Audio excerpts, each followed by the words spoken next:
जय श्री ओम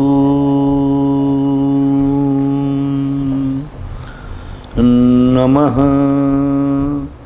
सिद्धेभ्यः।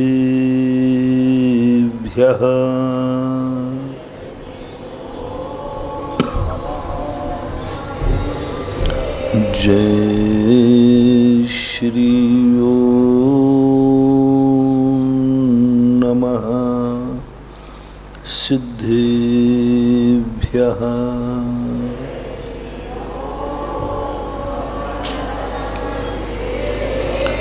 जय श्री ओम नमः सिद्धेभ्यः।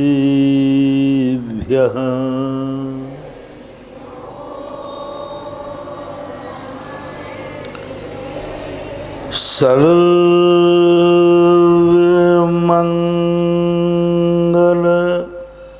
मांगल्यम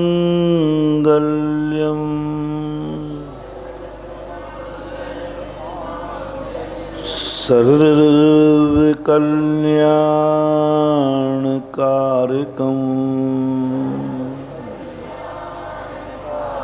प्रधानं सर्वधर्माणां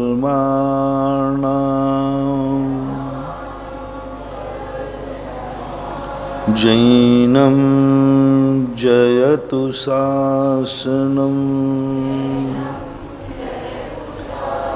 जैनं जयतु शासनं जैनं जयतु शासनं। पंच परमेष्टि भगवान की, आचार्य श्री गुरुवर कुंद कुंद महाराज की, आचार्य श्री गुरुवर विद्या सागर महाराज की।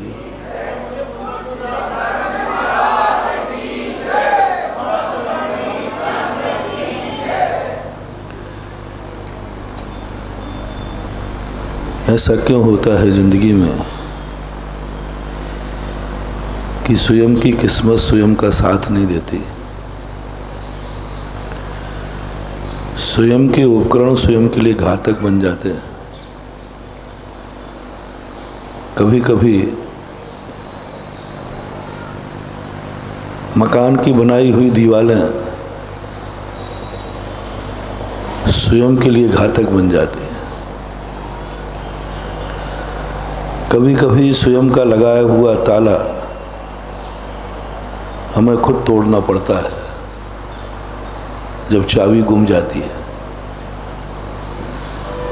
ताला लगाया मैंने था, इतना मजबूत लगाया था कि चोर न तोड़ पाए, लेकिन जब चाबी गुम हो गई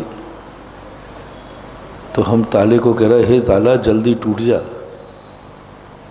भाई मजबूती किसने लगाई थी? अब स्वयं के ताले को स्वयं तोड़ने के लिए पसीना आ रहा है और बार बार कह रहे, टूट ही नहीं रहा है। अरे भाई तुम्ही ने तो कहा था कि मुझे ऐसा ताला चाहिए जो कोई तोड़ नहीं पाए।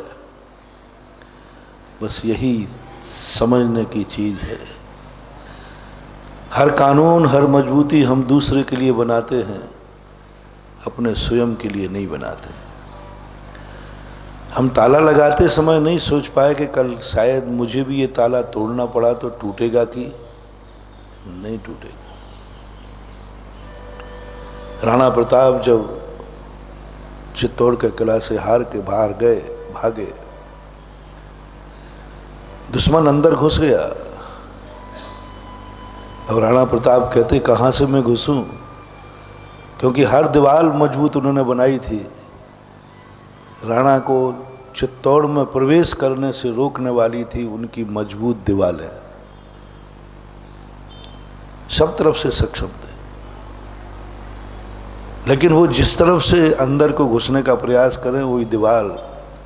राणा प्रताप कहते, कितनी बड़ी भूल हो गई, काश मैं कमजोर दीवारें बनाता तो आज पुनः अपने चित्तौड़ में प्रवेश कर जाता। नहीं सोच पाते हम। कई बार हम अपने खुद की गांठ लगाई हुई गांठ को पैकिंग करते समय तो लगा देते हैं और जब खोलना हो तो टेंशन आ जाता है। जिंदगी बस ऐसी है बंधु, कुछ नहीं, किसी ने कुछ हमारी गांठें नहीं लगाई, हमारी दीवारें नहीं उठाई हैं, हमने खुद कांटे लगाए थे, हमें ये मालूम नहीं था कल इसी रास्ते पर मुझे भी चलना पड़ेगा। हमने खुद ये बनाए थे सारी की सारी व्यवस्थाएं, लेकिन आज वो व्यवस्थाएं हमें घातक बन रही हैं। मैं पूछता हूँ, नगर के बाहर चुंगी चौकी होती है जहाँ 2 नंबर की चेकिंग होती है, पुलिस बैठी रहती है। ये पुलिस अच्छी है कि बुरी है? नहीं, आप लोग कहो तो मैं पुलिस को भारत से हटा दूंगा। इस समय राजस्थान से तो हटा ही दूंगा, होम मिनिस्टर से। अपनी अभी मिनिस्टर भी अपना है और होम भी अपना ही।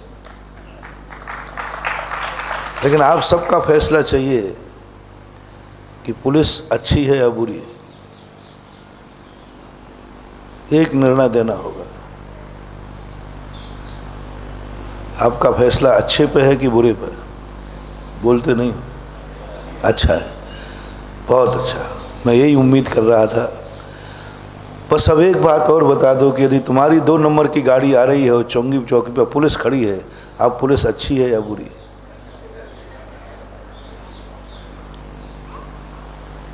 उस समय पुलिस कितनी बुरी लगती है, कितना बुरा सोचते हैं। पुलिस की व्यवस्था अपनी थी, अपने कानून की थी, अपने नेता ने बनाई थी, हमने सपोर्ट किया था। लेकिन जब स्वयं वहाँ फंसने लगे, हर व्यक्ति अपराधी को जेल बुरा लगता है, और जेल का बनाने का अधिकार हमने खुद दिया था। हमने खुद जेल बनवाया था, हमारे कानून ने बनाया था। कानून बनाने का अर्थ अपने नेता ने बनाया, अपन ने बनाया। आज वही जेल कितना बुरा लगता है।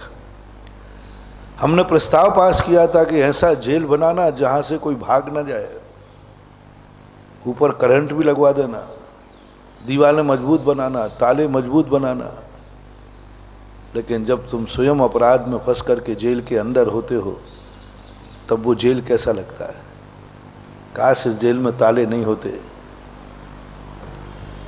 सत्य क्या है, अच्छा क्या है? अभी हमारा यही निर्णय नहीं हो पा रहा है कि अच्छा क्या है, और हम कल अच्छे बनने के लिए अपन विगत दिनों चर्चा कर रहे हैं कि हम अच्छे कार्य करते हुए भी अच्छे इंसान नहीं बन पा रहे, धर्मात्मा बनते हुए धर्मात्मा नहीं बन पा रहे। मैं अपनी जिंदगी खुद अपने अनुसार नहीं जन पा रहा। कोई कारण नहीं बंधु, आपके निर्णय में गलती है। आप चल पड़े हैं रास्तों पर, लेकिन मंजिल आपको मालूम नहीं है। और तुम कह रहे हो महाराज ये चौराहे भटकाने वाले हैं। अरे चौराहे तो भटकाएं उसको जिसको किसी मंजिल पर जाना हो। जिसको कहीं अभी जाने का तय नहीं हुआ, उसे चौराहे क्या भटकाएंगे? वो तो जहां रास्ता मिले चला जाए। सत्य यही है। हम जिंदगी को समझ नहीं पा रहे कि सत्य है क्या, लक्ष्य क्या है। अभी अच्छा कार्य भी हम नहीं समझ पाए। मैंने कहा ना कि वह जेल पुलिस वाले अच्छे हैं, बहुत अच्छे हैं, लेकिन जब हम स्वयं अपराधी बन जाते हैं तो हमें बहुत बुरे लगते हैं, बहुत बुरे लगते हैं। तुम्हारी तो कहाँ तक बात कहें, एक दिन ऐसा भी आ जाता है, पुलिस तो छोड़ो, आह क्या बात है महानुभाव, पुलिस तो छोड़ो, मम्मी पापा बुरे लगने लग जाते हैं। हमने ना जाने कितने बच्चों को देखा खुश होते हुए जिस दिन मम्मी पापा घर में नहीं रहते। बच्चे बड़े खुश होते हैं, बोले आज गई बुलाए। वो दोस्तों से बड़ा फ़ोन करता है, यार आज मज़ा है। बोले क्या? मम्मी दिन भर को गई, रक्षाबंधन के श्रीफल चढ़ना है, 11 बजे आएगी। कोई सल नहीं। बेटे को सबसे स्कूल में अच्छा उस दिन लगता है जिस दिन मास्टर नहीं आता। मास्टर अच्छा है कि बुरा? दुनिया में पढ़ने वाला बच्चा सबसे ज़्यादा अच्छा दिन किसे मानता है? एक व्यक्ति ने कहा, महाराज जी मेरे बच्चे का भविष्य क्या है? मैंने कहा मैं भविष्य बताने में तो नंबर 1 हूँ, सारी दुनिया के भविष्य जानता हूँ, बस इतनी है कि मैं बताता नहीं। लेकिन मौका पड़ जाए तो मुझे कमज़ोर मत मानना। बोले नहीं महाराज आप तो बता ही दीजिए अच्छा सा, इसका भविष्य क्या है? तो मैंने कहा ठीक है। मैंने कहा ये बताओ बेटा, हफ्ते में सबसे अच्छा दिन कौन सा है? देखना, मेरा थर्मामीटर देखना। तो मुझे हाथ मत दिखाना, इन पर मेरा विश्वास नहीं है। ये हाथ की लकीरें तो हम बदल देते हैं। हाथ की लकीरें तो बदली जा सकती हैं, भाग्य और किस्मत को बदला जा सकता है। ना जाने कितने लोगों ने बदला है। यदि भाग्य और किस्मत में लिखी हुई लकीरें बदली नहीं जाती तो ये दुनिया भर के पुरुषार्थ करने की कोई ज़रूरत ही नहीं थी। हमें मुनि बनकर पुरुषार्थ करने की ज़रूरत ही नहीं थी, सामायिक की ज़रूरत ही नहीं थी, तुम्हें प्रवचन सुनने की ज़रूरत नहीं थी। यदि कि तुम्हारी हाथ की लकीरें नहीं बदल सकता तो मैं 1.5 घंटे प्रवचन देने के लिए अपना गला नहीं सुखाता। मुझे मालूम है कि मेरी वाणी में इतनी दम है कि मैं तुम्हारी किस्मत की लकीर बदल सकता। मुझे मालूम है, विश्वास है, सर्वज्ञ भगवान को विश्वास था, वो पागल नहीं थे जो समूषण लगाकर उपदेश देने बैठ गए। जब किसी की किस्मत की लकीरें नहीं बदल सकते, किसी की नीयत को हम नहीं बदल सकते, जो जिस समय जैसा होना है वैसा होगा, कोई नहीं टाल सकता। यदि अंतिम सत्य यही होता तो भगवान कहते हम उपदेश देकर क्या करेंगे, जिसका जैसा होना है वो होगा। यदि यही नियत सत्य होता तो इंद्रभूति प्रयास नहीं करता, 66 दिन तक भगवान की वाणी नहीं खिली। जनता तड़प गई, दुखी हो गई, परेशान हो गई, देवताओं में क्षोभ उत्पन्न हो गया। किस्मत में नहीं था। सौधर्मेंद्र अवध ज्ञानी था, विदेश क्षेत्र भी जाता था, भगवान के पास पूछ सकता था, और पूछने की जरूरत क्या पड़ी थी? जो जिस समय होना है वैसा होगा, नियत होगा। भगवान की वाणी नहीं खिलना है तो नहीं खिलेगी, खिलेगी तो खिलेगी। पुरुषार्थ क्या करना? सौधर्मेंद्र ने कितना जबरदस्त पुरुषार्थ किया। इंद्र ने एक साधारण भेष बनाया, अपना भेष छोड़ा, अपना पद छोड़ा, अपना मान सम्मान छोड़ा। गजब की बात तो जब हो गई जब सौधर्मेंद्र ने भगवान को अपमानित किया भगवान की वाणी सुनने के लिए। इतना भी कभी व्यक्ति, सौधर्मेंद्र कहता है मैं बदल दूंगा सारी नियत की धाराएं, बस एक बार भगवान का अपमान करना पड़ेगा।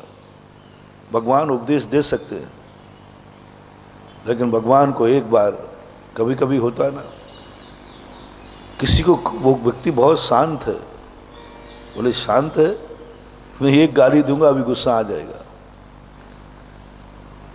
चिंता मत करना, मैं कर लूंगा, मैं भगवान की वाणी खिला लूंगा, बस एक बार भगवान का अपमान करना पड़ेगा।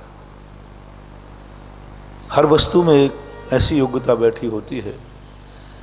एक तो उपादान शक्ति बैठी होती है जिसको कोई बदल नहीं सकता, और एक ऐसी शक्ति भी आत्मा और द्रव्यों के पास होती है जिसे निमित्त मिलने पर बदल भी सकती है। आग जलती है लेकिन पानी का निमित्त मिलने पर बुझते हुए भी देखी जाती है। आग का स्वभाव क्या है? जलना। लेकिन पानी का निमित्त मिल जाए तो बुझती है कि नहीं? बुझती है। जब नियत है उसका स्वभाव जलना, तो फिर पानी से कैसे बुझ गई? यानी पानी में ताकत है कि आत्मा के उस जल के स्वभाव को, अग्नि के स्वभाव को समाप्त कर सकता है। निमित्त में बहुत बड़ी ताकत है, निमित्त को नकारना मत। एक द्रव दूसरे द्रव का कुछ नहीं कर सकता, तो जलती हुई अग्नि को कभी पानी बुझा नहीं सकता। यदि ये नियत मान ली जाए तो बोलो अग्नि कब बुझेगी? क्योंकि अग्नि का स्वभाव है जलना, वो कभी बुझ नहीं सकती, तो बोलो अग्नि कब बुझेगी? कभी बुझेगी नहीं, क्योंकि वो तो एक बार जल गई तो जलती रहेगी, सारा संसार खत्म हो जाएगा। नहीं, द्रव्य में एक शक्ति ऐसी बैठी हुई है जो उस अग्नि के स्वभाव को भी बदल सकती है। पानी का झोंका, अग्निशामक गैस, मिट्टी डाल दी जाए तो वो शांत हो जाए। यानी निमित्त में इतनी ताकत है कि उपादान के स्वभाव को बदल दे। देखो, इन कर्मों ने मिलकर के हमारे आत्मा के स्वभाव को बदल दिया, हमारे आत्मा के स्वभाव को ढांक दिया। मैं ज्ञायक स्वभावी हूँ और मेरा जानना देखना स्वभाव है, मैं मोह माया जाल के चक्कर में फंस गया। किसने? कर्मों ने। एक निमित्त दूसरे निमित्त बहुत बड़ी समझने की बात है कि निमित्त में, इतने उपादान में एक शक्ति वो भी है जिसे निमित्त परिवर्तित कर सकता है। इसलिए कितनी बड़ा भाग्य लिखा के आए, यदि हमें सम्यक निमित्त मिल जाए तो हम उस भाग्य की लकीरें बदल सकते हैं। सौधर्मेंद्र ने कहा, बस सारे सभासद लोगों, सारे स्वर्गीय देवताओं, स्वर्ग में मीटिंग हुई, 66 दिन तक भगवान नहीं बोले, कोई मजाक है क्या? और समोषण में आके बैठ गए। मान लीजिए हम लोग यहाँ आकर के बैठ जाएं और मौन हो जाएं, बार बार तुम्हारे महाराज जी अब हम आपसे विनती करते हैं कि आप प्रवचन दीजिए। सारे समाज के लोग कहते भैया हम विनती करते हैं। शांतिलाल कहता है कि मैं जाता हूँ, मैं कहता हूँ, वो मेरे बिना महाराज बोलेंगे नहीं। तो उसने भी कह दिया, महाराज बोले ही नहीं। मान लो 10-15 मिनट ये फैंसी ड्रेस हो जाए तो बोलो सभा का क्या होगा? आकुल व्याकुल परिणाम बताओ भैया, क्या हो गया? लगता है वो कोई कमेटी वालों ने कोई गड़बड़ कर दी, वो तो वही अपमान कर दिया महाराज की बात। अब वो सब देख रहे हैं, कहाँ है कमेटी वाले? सुशील कहाँ बैठा भाई? वो यही गड़बड़ कर दिया होगा, वो अपनी पंचायत का अध्यक्ष है ना, वो बस फिर तो एक एक चाहे सुमन हो चाहे कोई, सबके लाइन पे लगा लो। और सबसे ज़्यादा गड़बड़ करने वाला यही है कमल राव का माई किसी के पास रहता है। और महिलाओं में चर्चा हो गई, वो तो कुछ भी कहो, कोई महाराज को ऊपरी बाधा हो गई।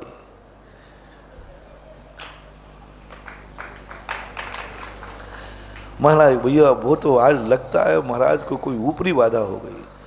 और एक आर क्षेत्रपाल पद्मावती का भक्त होगा तो बोले वो और कर रहे महाराज जी पद्मावती की बुराई है, क्षेत्र पद्मावती बुराई है, उन्होंने महाराज का मुंह भी बंद कर दिया।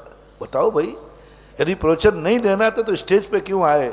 और स्टेज पे आए तो बोल क्यों नहीं रहे? बोलो आपकी शक की सुई कहाँ कहाँ जाएगी? शक की सुई कहाँ कहाँ? कितने विचार, जितने दिमाग उतने विचार अलग अलग आएंगे।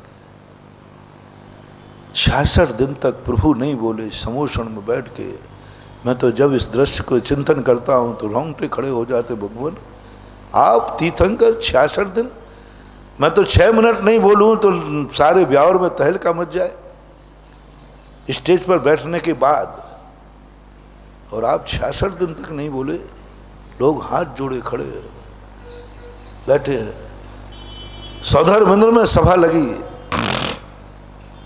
66 दिन तक सौधर्मेंद्र भी सोचता रहा।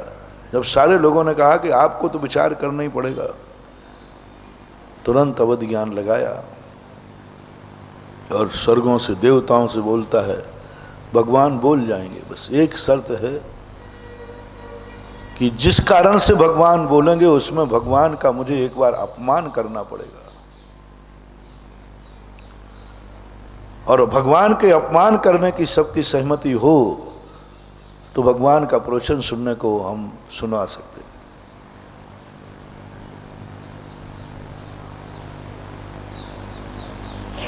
अब तुम लोग तो बड़े स्वार्थी हो, बोले भगवान का अपमान हो तो 100 बार हो जाए, हमें पहले प्रवचन मिलना चाहिए, प्रवचन मिलना चाहिए, बस इतनी सी बात। सौदर ने कहा ठीक है, और जाकर के पहुंचा। ऐसी शक्ति को आना वहां जरूरी था।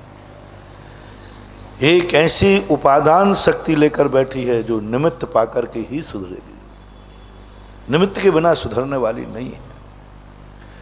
आज तक किसी भी व्यक्ति को वैराग्य बिना निमित्त के नहीं हुआ। बताते हैं मौत जब आती है तो कोई ना कोई बहाना लेकर के आती है। जब कोई मरता है तो डॉक्टर कुछ ना कुछ कहता है, क्यों मर गया? बोले इसका हार्ट फेल हो गया। अरे भाई कुछ ना कुछ तो फेल हो गई। बताते मौत कभी ना कभी बहाना लेके आती है। अपने अंदर जो भी परिणाम उठते, जो भी भाव उठते, वे सब कोई ना कोई निमित्त है, क्योंकि कार्य का स्वभाव है।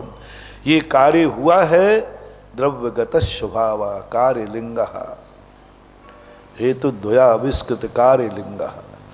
यदि कार्य हुआ है तो कोई ना कोई उसमें कोई निमित्त जरूर मिला है। बिना निमित्त के कार्य होता ही नहीं है। ये बात अलग है, कार्य सदा उपादान में ही होता है। वो शक्ति एक ऐसी शक्ति है, यदि कोई भक्त होता तो समोषण में अपने आप चला आता। कोई सम्यक दृष्टि होता तो भगवान का नाम सुन के चला आता। कोई भगवान का भक्त होता तो वो अपने आप चला आता, बुलाने की जरूरत नहीं। जो भक्त होते हैं उनको कभी बुलाया नहीं जाता। जो मंदिर में दान की बोलियां किसी के कहने पर, एक बार एक व्यक्ति ने कहा, बोले महाराज बोली तो मैं भी लेना चाहता, लेकिन पंचों ने मेरे से कुछ कहा ही नहीं। मैंने कही तू बोली कभी मत लेना, तेरा दान बेकार जाएगा, क्योंकि तू दान को अपना मानते ही नहीं। अपने घर में कभी बुलाया नहीं जाता, अपने घर में कभी बुलाया नहीं जाता। और अपने घर में भाई निकाले भी तो निकलते नहीं हो आप लोग, ये ध्यान रखना। कोई निकल जा तू यहाँ से, अच्छा तेरे मैं निकलूँगा, तुझे कोर्ट केस करता हूँ, लेकिन निकलते नहीं हो। जितनी आत्मीयता तुम्हें अपने घर के प्रति होती है, कोई निकाले तो भी नहीं निकलते, इतनी आत्मीयता तुम्हें मंदिर के प्रति भी है क्या? पहली बात तो मंदिर आओ बिना बुलाए। दूसरी बात, मंदिर से कोई निकाले तो बोलो कितने जल्दी निकल जाओगे। मैं अभी हाल किसी को भी ऐसा मेरे पास एक कला है, मैं तुम्हें कहूँ तो पूरे 4 महीने तुम पंडाल में नहीं आओगे, मंदिर ही नहीं आओगे। एक शब्द बोलना है और तुम फनाते होगे, लो महाराज ये पड़ा तुम्हारा मंदिर। यदि मैंने नाम लेके कहा अरे पापी तू कल से मंदिर मत आना, बोले महाराज जी क्या बोलते हो, ये पकड़ो आज के बाद चाहे मर जाऊंगा, लेकिन किस पर एहसान थोप रहे हो भैया। इसका अर्थ है कि तुम मंदिर आ रहे थे भगवान पर और गुरु पर एहसान थोप रहे थे, इसलिए तुम मंदिर आ रहे थे। और थोड़ी सी बात हो गई, अभी हाल में सारी चतुर्मास समिति को भिनका दूं, एक शब्द लगे कहूंगा और ऐसी भिनकते फिरेगी। अच्छा महाराज ये बात है, लो आप करो चतुर्मास, मैं अब जब तक आप ब्याह हो मैं आऊंगी। इसका अर्थ है कि तुम मेरे पर एहसान थोप रहे थे, मेरे चतुर्मास करा के पंडाल बना के सेवा करके एहसान थोप रहे थे। मैं अब तुम्हारा आभार मानूं? अरे भैया आप ब्याह वालों का आभार है कि मेरा चतुर्मास करा रहे। जन्म जन्म तक तुम्हारा ऋणी रहूंगा मैं। आपका मैं किन शब्दों में आभार मानूं। कितने खुश हो गए जिस दिन तुम्हें कोई बड़े और साधु तुम्हारे किए हुए का आभार मान लें। बंधु सावधान, उस दिन अपने आप को सबसे बड़ा पापी मानना। सावधान, कभी भी हो, चाहे माँ बाप हो, चाहे गुरु महाराज हो, चाहे भगवान हो, चाहे समाज का पदाधिकारी हो, चाहे उम्र में बड़ा हो, यदि बड़े ने छोटे का आभार मान लिया, मैं बहुत आभारी हूं आपका बेटा, तूने मेरा बुढ़ापा निकाल दिया। बहू मैं तेरी बहुत आभारी हूं, मेरा बुढ़ापा तू इतने अच्छे से निकाल रही है। मैं बहू बेटे से कहना चाहता हूं, यदि तुमने ये स्वीकार कर लिया और मन में एक आनंद की लहर दौड़ गई कि मम्मी देखो मेरा क्या बढ़िया व्यवहार है कि मम्मी ने भी मेरा आभार मान लिया, पापा ने मेरा आभार लिया, समझ लेना मिटने के दिन आ गए, डाउनफॉल। समझ लेना अब दुनिया में इससे बड़ा अभिशाप नहीं होता। दुश्मन का अभिशाप कट सकता है, लेकिन बड़ों का आभार यदि तुमने स्वीकार कर लिया, ये अभिशाप इतना खतरनाक है कि दुनिया की कोई ताकत इस अभिशाप को काटने में समर्थ नहीं हो सकती, समर्थ नहीं हो सकती। जब बड़े तुमसे आभार माने तो तुम शर्म से माथा झुका लेना और चिंतन क्या करना, जरूर मेरे से बहुत बड़ी भूल हो गई है, बहुत बड़ा अपराध हो गया, आज पापा मेरे दरवाजे आ गए, मेरे कमरे में आ गए। पूज्य वर्जन सेन स्वामी ने,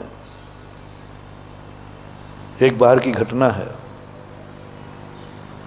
कि सारी प्रजा नाभि राय के पास पहुंची कि भगवान हमारे राजन, हमारे नगर के, हमारे घरों के कल्प वृक्ष खत्म हो गए, हम लोगों को आजीविका का साधन कुछ है नहीं, ना तो खाने को अनाज है, ना पहनने को कपड़े हैं, कुछ भी नहीं, कल्प वृक्ष खत्म हो गए।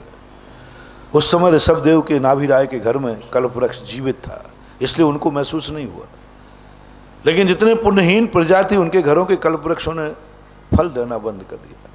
पहले क्या भोग भूमि के जीव होते हैं, वो पुरुषार्थ नहीं करते, 10 प्रकार के कल्प वृक्ष होते हैं, उनके सामने खड़े होकर इच्छा करते हैं, जिस वस्तु की इच्छा करेंगे वो सामने आ जाता है। जिस प्रकार का कपड़ा चाहेंगे वो आ जाएगा, आभूषण चाहेंगे वो आ जाएगा, भोजन चाहेंगे वो आ जाए, तुरंत भाव किया नहीं हो तो तुरंत आ जाता है। प्रकाश मकान चाहिए इस प्रकार का, बस कल्प वृक्ष के सामने खड़े हो जाओ, मुझे इस क्वालिटी का पंडाल चाहिए, 1 मिनट में इतने चुटकी बजाती पंडाल बन जाएगा। जिस जो आपकी इच्छा करे, किमिक्षक भोग बोलते हैं उसे, इसलिए उसका नाम भोग भूमि कहलाता है। भोग ही जहाँ की प्रधानता है, पुरुषार्थ तो कुछ करना ही नहीं। तो ऋषभदेव ने कहा, अब नाभि राय ने कहा, चलो अपन सब चलते हैं, हमारा बेटा ऋषभ कुमार है, वो हमसे ज़्यादा ज्ञानी है, चलो चलते हैं। जैसे वहाँ पहुँचते ही ऋषभ कुमार ने देखा कि पिताजी मेरे दरवाजे, ऋषभ कुमार को पहली बार आकुल व्याकुल परिणाम देखा। पश्चाताप की आग में जलने लगे और बोल लगे, भगवान मैंने कौन सा अपराध किया है, आज पिताजी मेरे दरवाजे खड़े, जरूर मेरे से अपराध हुआ है पिताजी, तो मैं उद्दंड हो गया हूं, मुझे तीर्थंकर प्रकृति का हिंकार हो गया है, मेरे से अपराध हो गया। बोले बेटा ऐसी क्या बात है, ये कैसे जाना कि तेरे से अपराध हो गया है, तो उद्दंड हो गया। मेरा बेटा उद्दंड हो नहीं सकता, मेरे बेटे से अपराध हो नहीं सकता। बोले नहीं पिताजी, आप कितना भी बोलिए, मेरे से कोई उद्दंडता हुई है, कोई अपराध हुआ है। बोले सबूत क्या है? बोले आप मेरे दरवाजे खड़े हैं। क्या सबूत दिया प्रभु ने? आप मेरे दरवाजे खड़े हैं, क्योंकि आपने क्यों आए आप मेरे दरवाजे? आप मेरे पिताश्री थे, मैं आपका बेटा था। एक नौकर वीर के आदेश दे देते, एक आदेश देते कि ऋषभ कुमार आपको पिताश्री बुला रहे हैं। आपके मन में जरूर ये बात आई है कि वो तीर्थंकर है, मेरे बुलाने से नहीं आएगा, वो बहुत बड़ा आदमी है, स्वधर्म इंद्र आदि उसकी सेवा करते हैं, वो नहीं आएगा, वो नहीं आएगा। वो कह देगा पापा से कह देना काम हो तो यहीं आ जाए। ऐसा भाव आपके मन में आया है नियम से, अन्यथा आप आए यहां, आपने बुलाया क्यों नहीं? आप खुद चले आए। ये मेरा अपमान है, मैं स्वयं अपमान की अग्नि में जल रहा हूं पिताजी। नाभि राय की आंखों में आंसू आ गए। कितना गहरा है मेरा बेटा, कितना महान है मेरा बेटा, ये कल बनेगा भगवान। ये तो मुझे आज ही इसमें भगवत्ता के लक्षण दिख रहे हैं। मैं इसके दरवाजे खड़ा हूं, ये अपमान मान रहा है। अपने दरवाजे तो कोई बड़ा आदमी आ जाए तो अपन क्या कहेंगे? अरे मालूम मेरी वो है कि मेरे मम्मी पापा भी मेरे दरवाजे, बड़ा आदमी, अच्छे बड़े बड़े लोग भी मेरे दरवाजे आकर के क्या कहते हैं, बड़े बड़े लोग भी, पापा को कोई काम पड़ता है तो मैं पापा के पास नहीं जाता हूँ, वही मेरे पास आते हैं। इसमें गर्व आता है, अहंकार आता है, बस यही पतन का कारण है। और ऋषभदेव ने कहा कि मेरा अपमान है पिताजी, जरूर मेरे से अपराध हुआ है। तब नाभि राय बेटे को गले से लगा के कहते, बेटा ऐसा मत बोल, मेरा मत बोल, आज मैं तेरा अपमान करने नहीं आया हूं, तेरे से ज्ञान लेने आया हूं। बेटा तू ही सारी नीतियां जानता है क्या? भले तू तीर्थंकर है, तू जो नीतियां कह रहा है, क्या बड़ों को छोटे दरवाजे आना चाहिए? पिताजी आप राजा हैं, क्या राजा को प्रजा के दरवाजे जाना चाहिए? क्या ये नीति है? पिताजी को बेटे से कोई काम पड़े तो बेटे के दरवाजे जाना चाहिए क्या? ये क्या नीति है? तो नाभि राय कहते बेटा सारी नीतियां तू ही जानता है, मैं कोई नीति जानता हूं कि नहीं? बोले आपकी क्या नीति है छोटों के पास आने का? बोले सुनो ऋषभ कुमार, तुम तीर्थंकर हो तो मैं भी राजा हूं।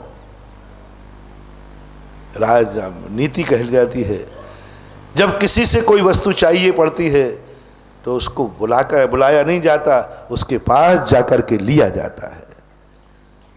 तुम तो कितने बड़े हो बेटा, जब मुनिराज को भी आहार लेना पड़ता है तो श्रावक को अपने पास नहीं बुलाते, वो भी श्रावक के पास चले जाते हैं। देना होता है तो अपने दरवाजे, ध्यान रखना। इसलिए महाराज का प्रवचन तुम्हारे घर में नहीं होता, और भगवान तो नगर में भी नहीं आते। वो कहते नहीं मैं तुम्हारे दरवाजे नहीं आऊंगा, क्योंकि मुझे, और जनता भी कहती है कि नहीं महाराज मेरे दरवाजे नहीं आएंगे, क्योंकि मुझे महाराज से लेना है। नियम समझना, प्रवचन तुम्हें देना है कि प्रवचन तुम्हें लेना है? हैं? लेना है तो महाराज को कभी अपने दरवाजे मत बुलाना, अपने निकट मत बुलाना। ये मत कहना कि महाराज जी आप इस, एक बार एक स्थान की घटना है, बोले महाराज जी हमारे बाजू में एक मंदिर है, यदि आप वहाँ चतुर्मास करो तो मैं 4 महीने आपका पूरा प्रवचन सुनूंगा। मैंने कहा अच्छा वहाँ करूँ तो? हाँ बोले। और मैंने कहा नहीं करूँ दूसरे में, तो फिर महाराज दिवाली और अनंत चौदस 2-3 दिन आ जाऊँगा। मैंने कहा भैया तेरे पास चतुर्मास नहीं करूँगा, क्योंकि मैं बंजारा नहीं हूँ, मैं सब्जी वाला नहीं हूँ कि हाथ ठेला पर रख के गली गली ले लो टमाटर, है बंजारा नहीं हूँ। मेरी रत्नों की दुकान है जो एक गली में भी खुलेगी तो तुम्हें वहाँ आना पड़ेगा। शादियों को कई बार लोग घुमाते हैं अपने घर घर, अपनी अपनी कॉलोनी, अपने अपने उसमें, यहाँ आओ यहाँ आओ, महाराज जी हम वहाँ फंक्शन कर रहे हैं, यहाँ आ जाइए यहाँ आ जाइए। अरे भाई जहाँ महाराज बैठा ना वहाँ आओ ना, तुम अपने पास बुलाओगे तो जो तुम्हारा पुण्य है वो भी नष्ट हो जाएगा, और महाराज के पास आओगे तो जो महाराज के पास है वो सब तुम्हारे नाम हो जाएगा। कुएं को इतने पास मत बुलाओ कि तुम कभी सुबह सोते सोते उठे, कुआं बिल्कुल दरवाजे ही पे आ जाए, और एक आध दिन कोई बच्चा, कुआं इतने पास भी ना हो कि स्वयं गिर जाएं, और कुआं इतना दूर भी ना हो कि प्यास से तड़प जाएं और वहाँ तक हम पहुँच भी ना पाए। यदि लेना है आपको कुछ तो जिससे लेना है उसके पास जाओ। कितनी बड़ी परंपरा थी तुम्हारे भारत में। तुम्हें कन्या लेना थी, बारात किसके दरवाजे जाती थी? आज की बात नहीं कह रहा हूं, आज तो सब उल्टा हो रहा है। कन्या लेना थी तो बारात लड़का वाला लड़की वाले के यहाँ ले जाता था कि लड़की वाला लड़के वाले के यहाँ? कायदा क्या था? क्यों? कन्या को यहीं दे जाए ना आकर के, उसकी पड़ी है, उसकी पड़ी है ना, उसको कन्या का विवाह करना है, उसको दे जाए यहाँ, रे पकड़ो तुम्हारे लिए देता हूँ मैं, संभाल दे। ये बहुत बड़ा पाप हो जाएगा। जिस दिन बेटा बिटिया को, कोई पिता लड़के के घर जाकर कन्या देता है, ये बहुत बड़ा अपराध होने लगा है।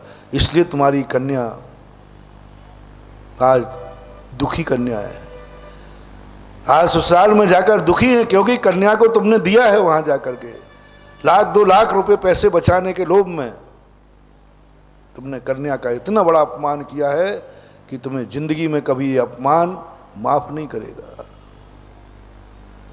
तुमने खुद लड़के वाले के गांव में जाकर के बेटी को दे दिया, वहां जाकर के दिया। कन्या तुम्हारे लिए भार थी, कन्या का तुम्हारे ऊपर अभिशाप है, तुमने कन्या को घर से निकाला है, कन्या को तुमने निकाला है। तुम लेके गए कन्या, चलो मैं तुम्हें किसी के हाथ में सौंप के आता हूं, भार है कन्या। अभिशाप है कन्या, तुम जिंदगी में कभी सुखी नहीं रह पाओगे। जन्म जन्मांतरों में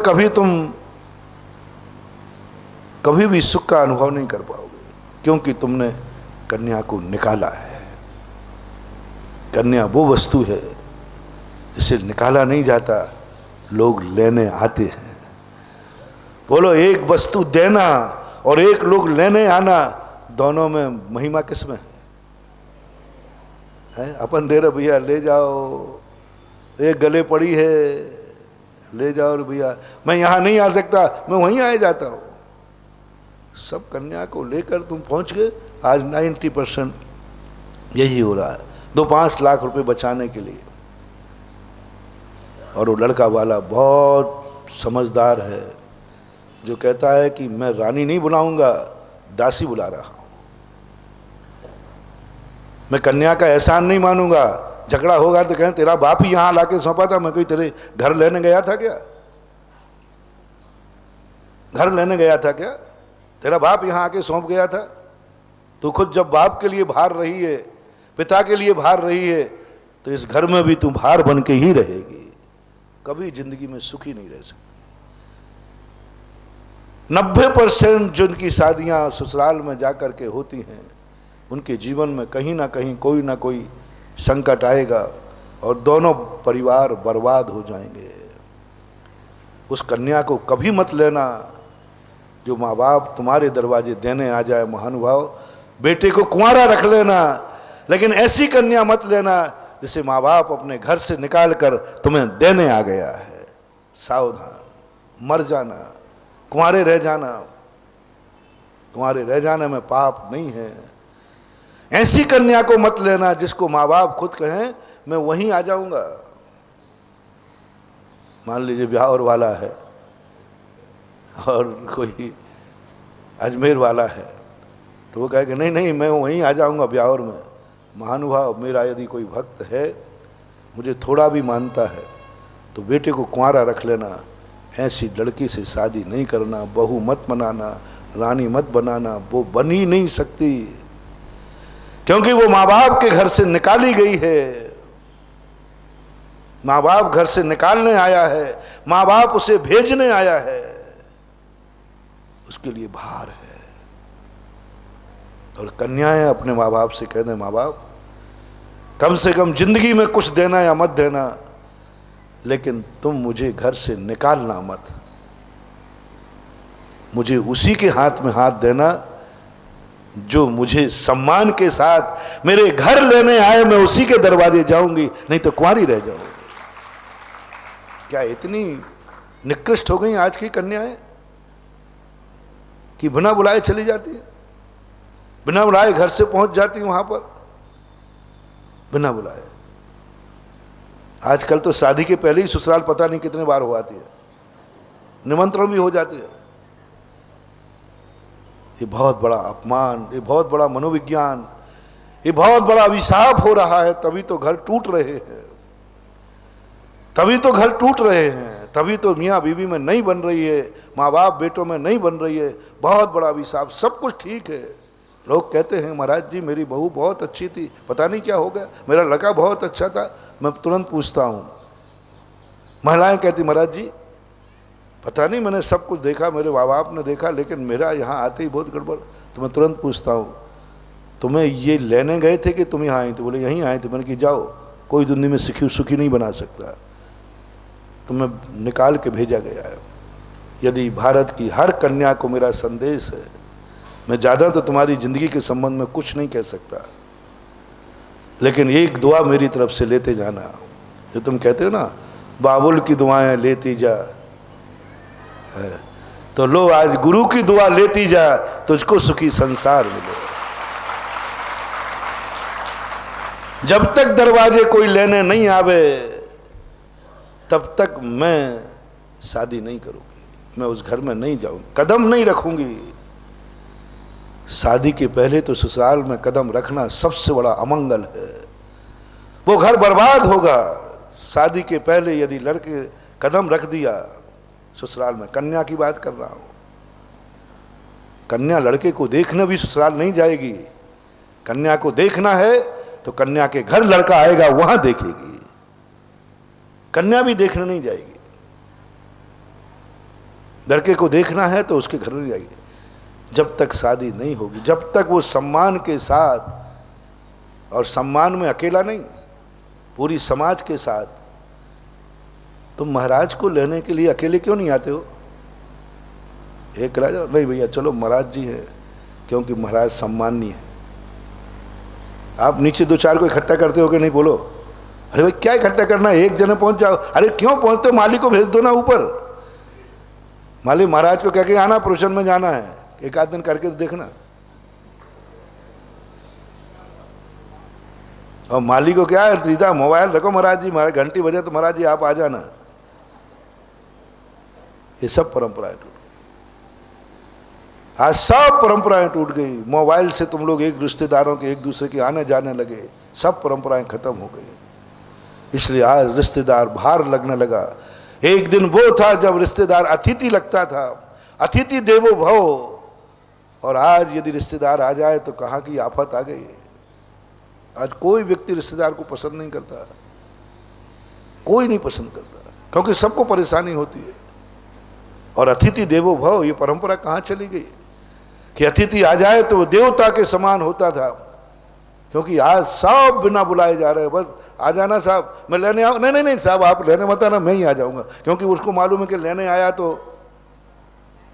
मुझे तो जाना ही पड़ेगा। और 100-200 रुपया, 500 रुपया वो आएंगे लेने के लिए, तो खर्चा पानी और भैया रहने दे भाई। 500 रुपया खर्च तुमने बचा लिया, वो 5 लाख रुपए में तुम्हें राख लगाएंगे और इतनी अशांति पैदा करेंगे। नहीं, बहुत बड़ी बात। कन्या की बात मैं कर रहा था।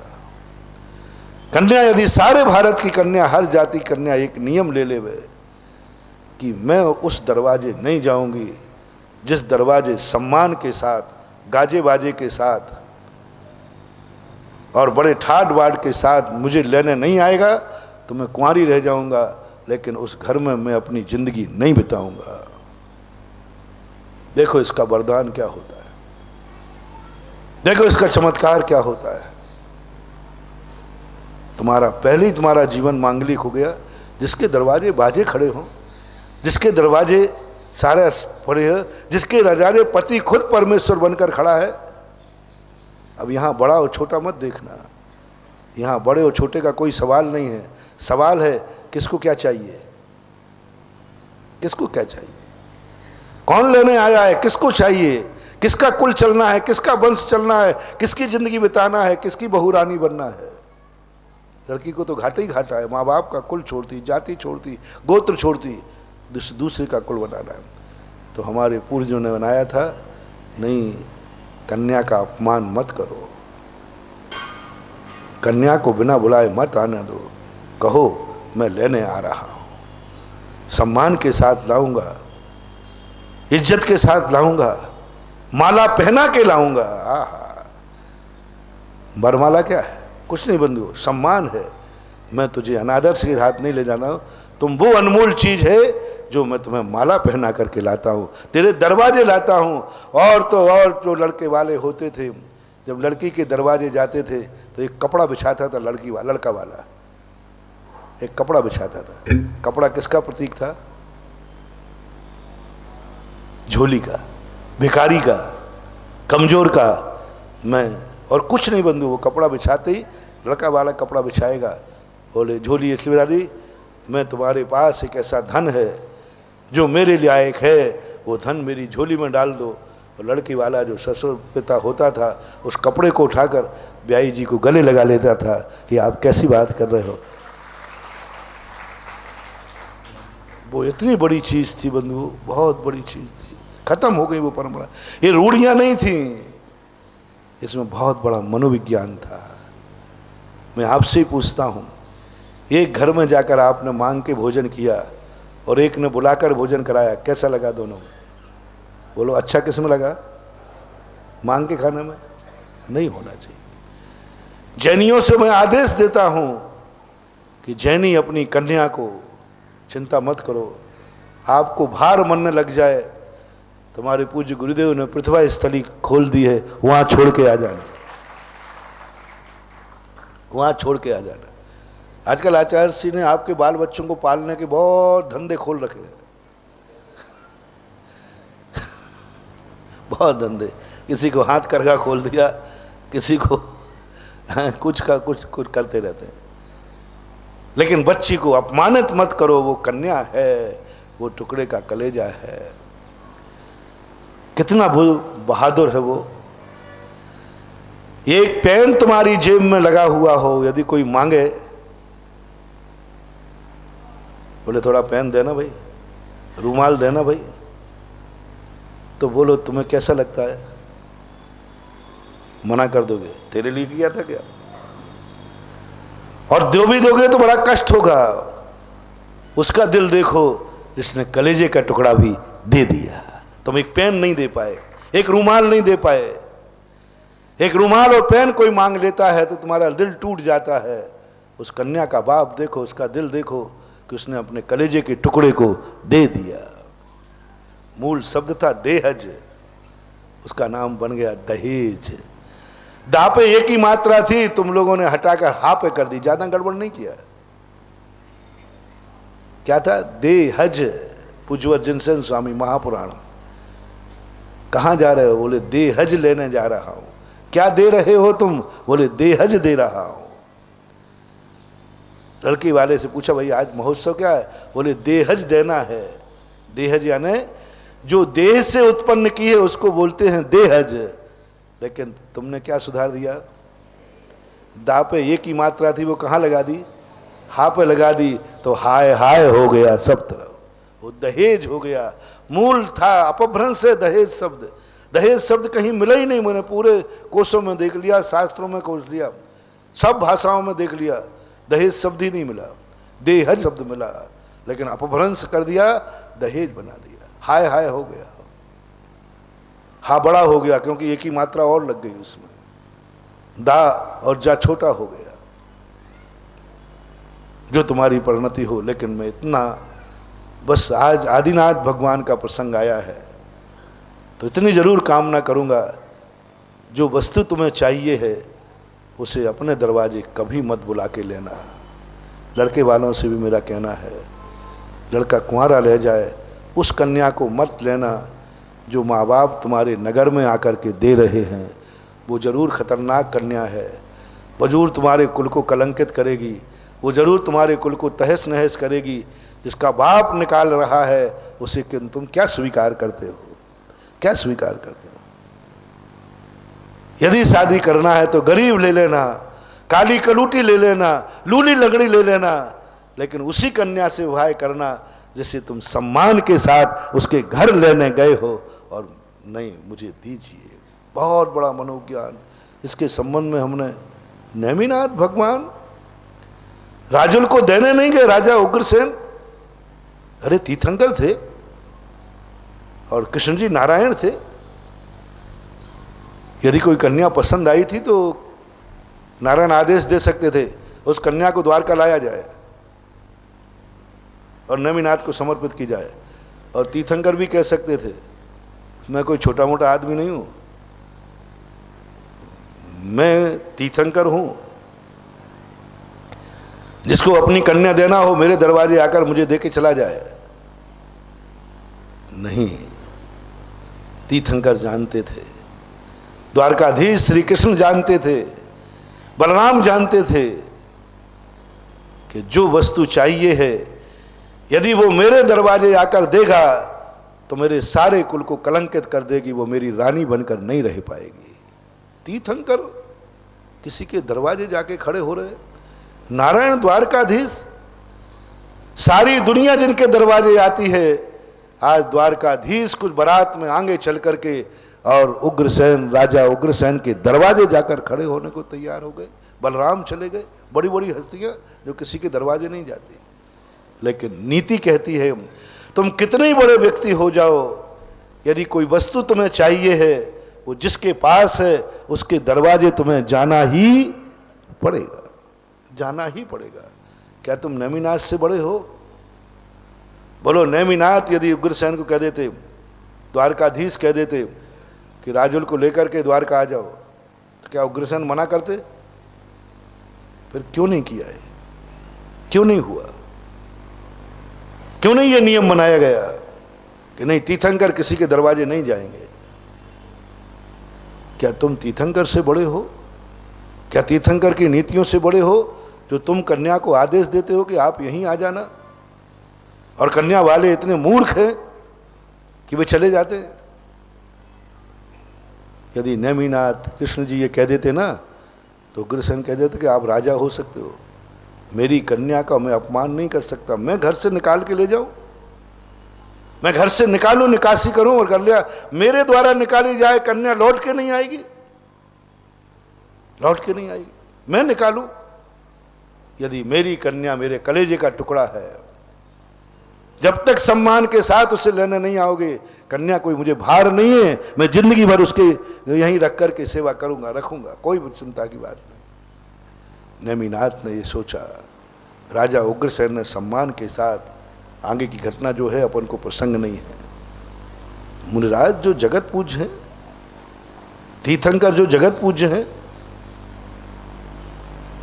आदेश नहीं दे सकती है कि जिनवाणी मां या हम लोग आदेश दे देंगे, अरे मैं कहीं नहीं जाऊंगा, आजकल सड़कें तुम्हारे ब्यावर की सब गंदी सड़कें हैं, जिनको हार देना टिफिन भेज देना चुपचाप कमरे में, 5 लोग हैं हम लोग। बोलो तुम्हारी औकात इतनी है कि तुम मेरी आज्ञा को टाल दोगे क्या? टाल दोगे क्या? नहीं टाल रहे, तुम्हारी औकात नहीं है, तुम्हारी औकात नहीं है। यदि आदेश दे दूं मैं तो टिफिन चालू हो जाएगा, कल से पक्का है, मैं नहीं जाऊंगा कहीं पे। लेकिन कान खोल के सुनो, टिफिन तो चालू हो जाएगा और पेट भी भरेगा। ऐसी बात नहीं कि टिफिन से पेट नहीं भरता, टिफिन तो तुम लोग को खाते ही रहते होगे ना, पेट भरता है कि नहीं? मेरा भी, हम लोगों का भरेगा। लेकिन ध्यान रखना, पाप सुनना, पाप सुनना, पाप। टिफिन यदि मैंने अपने दरवाजे बुलाकर, अपने कमरे में बुला के खाया, तो हमें 7वां नरक नहीं 8वें नरक का इंतजाम होगा। और तुमने महाराज के कमरे में टिफिन दिया, तो ये भी कान खोल के सुन लो, तुमने एक साधु को भ्रष्ट किया है तो तुम्हें 9वें नरक की रचना होगी, 7 में भी स्थान नहीं मिलेगा। तुमने, बोलो, कमरे में टिफिन दे करके तुमने साधु का सम्मान किया है कि अपमान? सामान्य बताओ पहले तो। सामान्य भाषा तो यही कि सम्मान किया, महाराज परेशान हो रहे थे, दे दिया सम्मान। लेकिन नीति क्या कहती है? तुमने महाराज का सम्मान नहीं किया है, महाराज का तुमने भ्रष्ट किया है, नष्ट किया है, और दान का अपमान किया है। वो अनाज तुम्हें ऐसा अभिशाप देगा, रे दुष्ट, तूने मेरा अपमान किया, महाराज के कमरे में टिफिन भेज दिया, जा तू दाने दाने को मोहताज हो जाएगा, दाने दाने को मोहताज हो जाएगा। पहले तो तूने अपमान किया मुझे, और दूसरा अपमान, साधु को तूने भ्रष्ट किया, एक एक दाने को मोहताज हो जाओगे। ऋषभदेव जैसे तीर्थंकर क्या कैलाश पर्वत पर भरत को संदेश दे देते? 3 अंजलि का गन्ने का रस क्या कैलाश पर्वत पर नहीं पहुंच सकता था? क्या लोग नहीं ले जा सकते थे? लेकिन इतना बड़ा तीर्थंकर, जगत पूज्य, भावलिंगी संत, 3 अंजलि गन्ने का रस लिया, मात कुछ नहीं लिया, किसके दरवाजे आए? कितने चले, पैदल चले होंगे, जैसे भी चले। अरे राजा श्रेयांश खुद लेके पहुंच जाता है साहब। नहीं, तीर्थंकर कहते हैं नहीं, ये नहीं हो सकता। प्रकृति कहती होगे तुम भगवान, होगे तुम तीर्थंकर, लेकिन यदि तुम्हें कोई वस्तु चाहिए है तो जिसके पास वस्तु है उसके दरवाजे तुम्हें जाना पड़ेगा, और तभी तुम्हारा सम्मान। साधु की साधुता, आहार तो किया, पेट तो भरा, एक कमरे में टिफिन आया सो भरा, और एक श्रावक के द्वार पर जाकर के भरा। बोलो, श्रावक के द्वार पर जाके पेट भरा, उससे मुनिपद नष्ट होगा क्या? और तुम्हारा दान कहलाएगा। तुम ऐसे बनोगे, तुमने यदि ऐसा दिया तो ऐसा पुण्य लगेगा कि जब तक तुम जिनेंद्र नहीं बनोगे तब तक तुम एक दाने को भी भूखा नहीं मरोगे। ध्यान रखना। नियम है। और साधु मंगाने लग जाए मैं प्रभावशाली हूं, मैं तुम्हारा पूज्य हूं, गुरु हूं, मैं मंगवा सकता हूं, लेकिन नहीं, सारी पूज्यता खत्म हो जाएगी। तुम लड़के वाले हो, तुम्हारी हुकूमत चलेगी, तुम जो कहोगे वो करेगी, लेकिन ध्यान रखना बंधुओं, अपने घर को भ्रष्ट करना हो तो ये परंपराओं को चालू रखो, अन्यथा ब्यावर में एक नियम बन जाए कि हमारे ब्यावर से लड़की जब ही विदा होगी जब लड़का वाला ब्यावर में और लड़की वाले के दरवाजे आके खड़ा होकर के मांगेगा तो भेजूंगा, नहीं तो नहीं भेजूंगा। मैं 90% तो गारंटी ले सकता हूं, तुम्हारी बेटी जाकर के इतना दुख नहीं उठाएगी कि उसको तंदूरी कांड बना के जला दिया जाए, उसे तलाक दे दी जाए, उसे इतनी यातनाएं दी जाएं कि वो सुसाइड कर ले, क्योंकि वो वस्तु सम्मान के साथ दी जा गई है, उसका सम्मान हुआ। मुनिराज ने तुम्हारे अन्न का सम्मान कर लिया, तुम्हारे दरवाजे आते ही अन्न का सम्मान हो गया। और तो देखो, तुम्हारे दरवाजे आते जिनकी अंजलि कभी खुलती नहीं है, उन्होंने अंजलि खोल दी, याचक बन गए, अंजलि ले ली। इससे बड़ा सम्मान और क्या हो सकता है। हाथों में झेल लिया तुम्हारे आहार को मुनि ने, यानी आहार इतना मूल्यवान है कि मुनिराज ने उसको हाथों में झेल लिया। बताते हैं ना, वो तो इसका इतना लाडला है कि उसे हाथों हाथ झेल लेते हैं। आहार दान मुनिराज ने हाथ में झेल लिया, अपने हाथ खोल दिए। कितना मूल्यवान है तुम्हारा आहार कि मुनिराज उसे लेने के लिए, तुम जैसे असंयमियों के लिए, तुम जैसे रागी देशियों के लिए, तुम जैसे संसारी प्राणियों के सामने एक तीर्थंकर, एक मुनिराज तुम्हारे दरवाजे आके खड़ा हो गया। इससे मूल्य समझो बंधुओं, तुम्हारी वे 2 रोटियां नहीं हैं। आ हा हा बंधुओं, मत समझो कि ये 2 रोटियां खिला रहे हो। उन 2 रोटियों के लिए इतनी बड़ी हस्ती तुम्हारे दरवाजे नहीं आती। 2 रोटियों के लिए इतनी बड़ी हस्ती तुम्हारे दरवाजे आ जाए, वो 2 गिलास पानी के लिए तुम्हारी हस्ती इतनी बड़े दरवाजे आ जाए, बहुत बड़ा मूल्य है। जिन 2 रोटियों के लिए मुनिराज जगत पूज्य तुम्हारे दरवाजे खड़ा हो गया, वो 2 रोटियां नहीं हैं, वो साक्षात रत्नत्रय है, साक्षात मोक्ष का मार्ग है, साक्षात। तभी बड़ा आदमी कहीं झुकता है तो अपने से बड़े कोई सामने ही झुकता है, ध्यान रखना। बड़ा आदमी जब झुकता है तो अपनों से बड़े के सामने झुकता है। तो मुनि पद से भी बड़ा है तुम्हारा वो 2 रोटियां, तभी तो मुनिराज झुक गया। मुनि पद से भी बड़ा है, क्योंकि मुनि पद की रक्षा किससे होगी? रक्षा करने वाला है, उसके सामने मुनिराज झुक गया। साधारण मत समझो। तो इसलिए मैं कह रहा रहता था कि आप लोग अपनी जिंदगी में कम से कम जो वस्तु चाहिए है उसको बुलाना नहीं। कन्या का मैंने एक उदाहरण तुम्हें दिया, प्रवचन का मैं तुम्हें उदाहरण दे रहा हूं। मुनिराज जब आहार चाहिए तो तुम्हारे घर आते हैं, और मुनिराज से ज्ञान चाहिए है तो जहां तुम हो महाराज हैं वहां जाके ज्ञान लेना। कभी ये भाव नहीं सोचना कि महाराज और पास आ जाए, और पास आ जाए। ज्ञान है। रामचंद्र जी ने रावण से जब ज्ञान करना था तो कह सकते थे, रावण के मुर्दे को यहाँ उठा के, 100 को यहाँ उठा के लाओ, वो मुझे जीते थे, विजेता थे। सैनिक रावण को उठा के यहाँ ला सकती थी। आहा, श्री राम ने कहा कि लक्ष्मण ने कहा कि भैया वहाँ क्या जाने की जरूरत है, अपन ने जीता, अभी यहाँ उठवा लूँ। लक्ष्मण सावधान, ज्ञान देना नहीं है, ज्ञान लेना है तो तुम्हें रावण के पास जाना होगा, रावण के पास जाना होगा।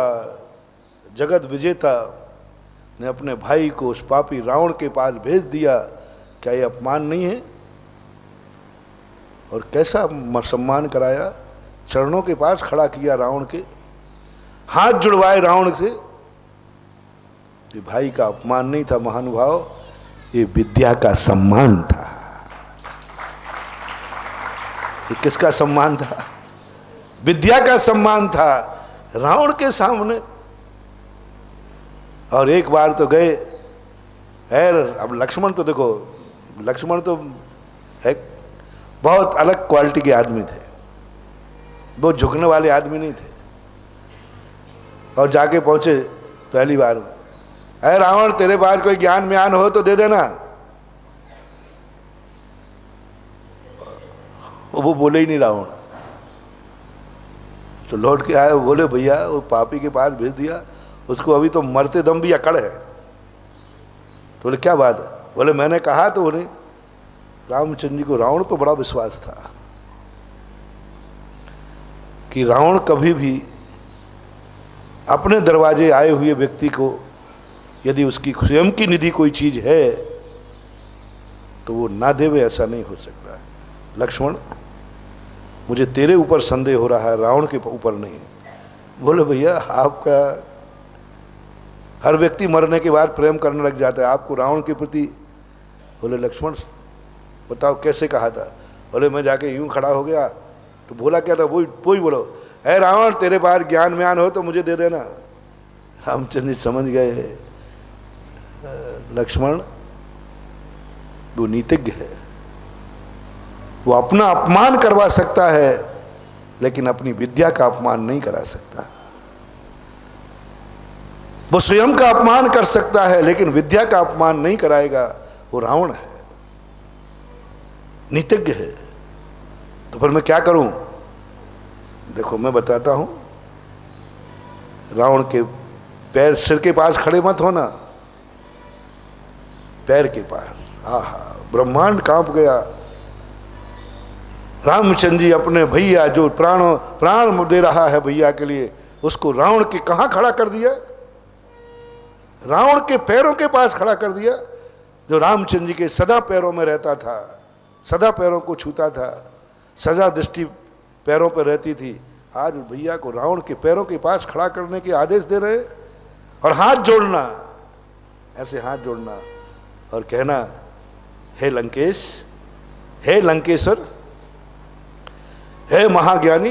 क्या लक्ष्मण से स्तुति कराई, हे महाज्ञानी, हे लंकेश्वर, आप जैसा ज्ञानी इस जगत में दूसरा नहीं है। तो लक्ष्मण कहते मैं तो नहीं जाऊंगा, ये तो नहीं कह पाऊंगा, मेरे भैया से ज्यादा ज्ञानी कोई नहीं है। रामचंद्र जी कहते ज्यादा मत बोल, ये तेरा मोह बोल रहा है। जब मैं भेज रहा हूं इसका अर्थ है कि मेरे से ज्यादा ज्ञान नीतियां रावण के पास है। और ऐसी प्रशंसा करना, तेरे से बड़ा ज्ञानी कोई नहीं है, सारा जगत तेरे ज्ञान को मानता है। और मेरे भैया ने भी ज्ञान लेने के लिए तेरे पास, आपके पास, तेरे पास नहीं, तेरे पास नहीं। रामचंद्र जी के शब्दों में तेरा मेरा शब्द हो तो छोटों से ही आप बोलते हैं, लंकेश से क्या तुम्हें लगे आपके पास ज्ञान है। देखो कैसे नहीं दे। लक्ष्मण ने कहा चला जाता हूं, वो देने वाला नहीं, वो अहंकारी है। जैसे लक्ष्मण पैरों के पास खड़े हुए हाथ जोड़कर रावण की प्रशंसा करते हैं, तो रावण ने ऐसी नीतियां दी कि लक्ष्मण भी भाव विभोर होकर के रामचंद्र जी के पास बैठे कि भैया आज जो रावण ने मुझे ज्ञान दिया है, मैंने संसार में मेरे गुरु ने भी ये ज्ञान नहीं दिया जो रावण ने दिया, जो नीतियां दी। बंधुओं, ज्ञान और विद्या जो वस्तु हमें चाहिए है वो किसके पास है ये मत देखो। वो पापी के पास है तो मत देखो।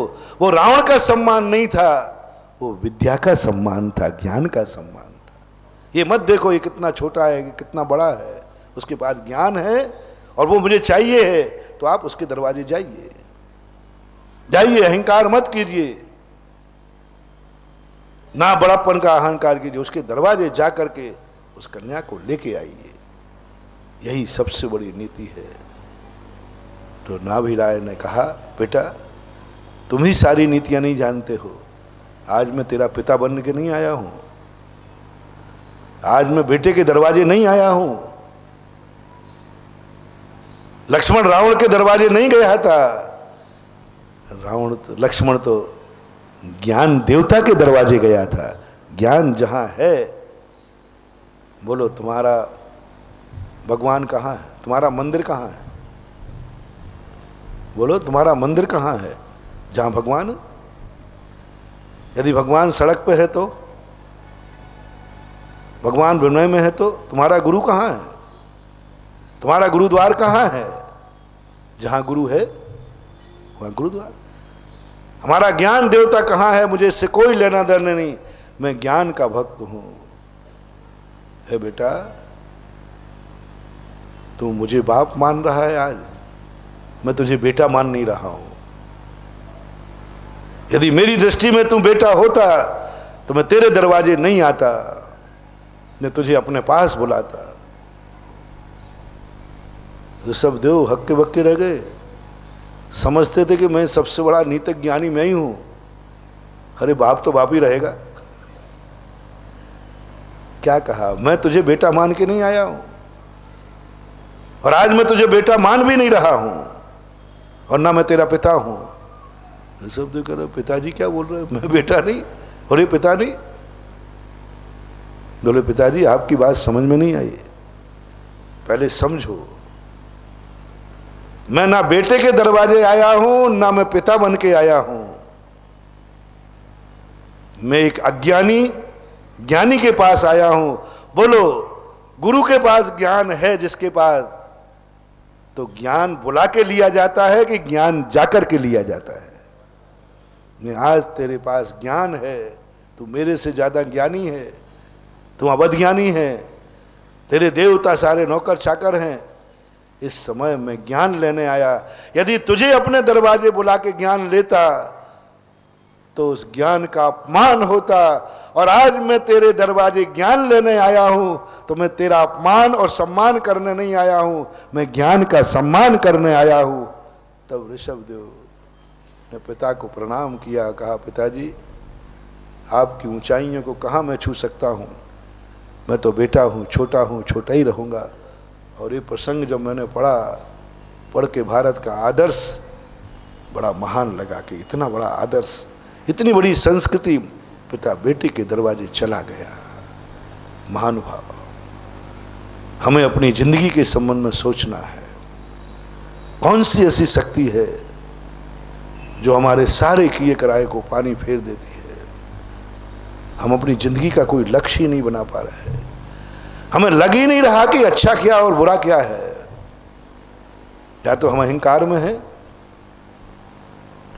या तो अच्छे को तुम पहचानते नहीं हो। जो मैंने प्रवचन के प्रारंभ में कहा था कि अच्छा क्या है, बता दो अच्छा क्या है। क्या कहूं तुम्हारे लिए अच्छा? मैंने कहा ना, तुम्हारा जब 2 नंबर का माल आ रहा हो तो चुंगी चौकी में तुम भावना करो इसमें आग लग जाए, इनके सब मर जाएं, इनकी आंखों में अंधे हो जाएं। कितनी बददुआएं देते हो। पुलिस अच्छी है कि बुरी? प्रसंग चल रहा था, जेल अच्छा है कि बुरा? मैं सब जेल बंद करवा दूंगा। जेल अच्छा है कि बुरा? वो ताला अच्छा है कि बुरा?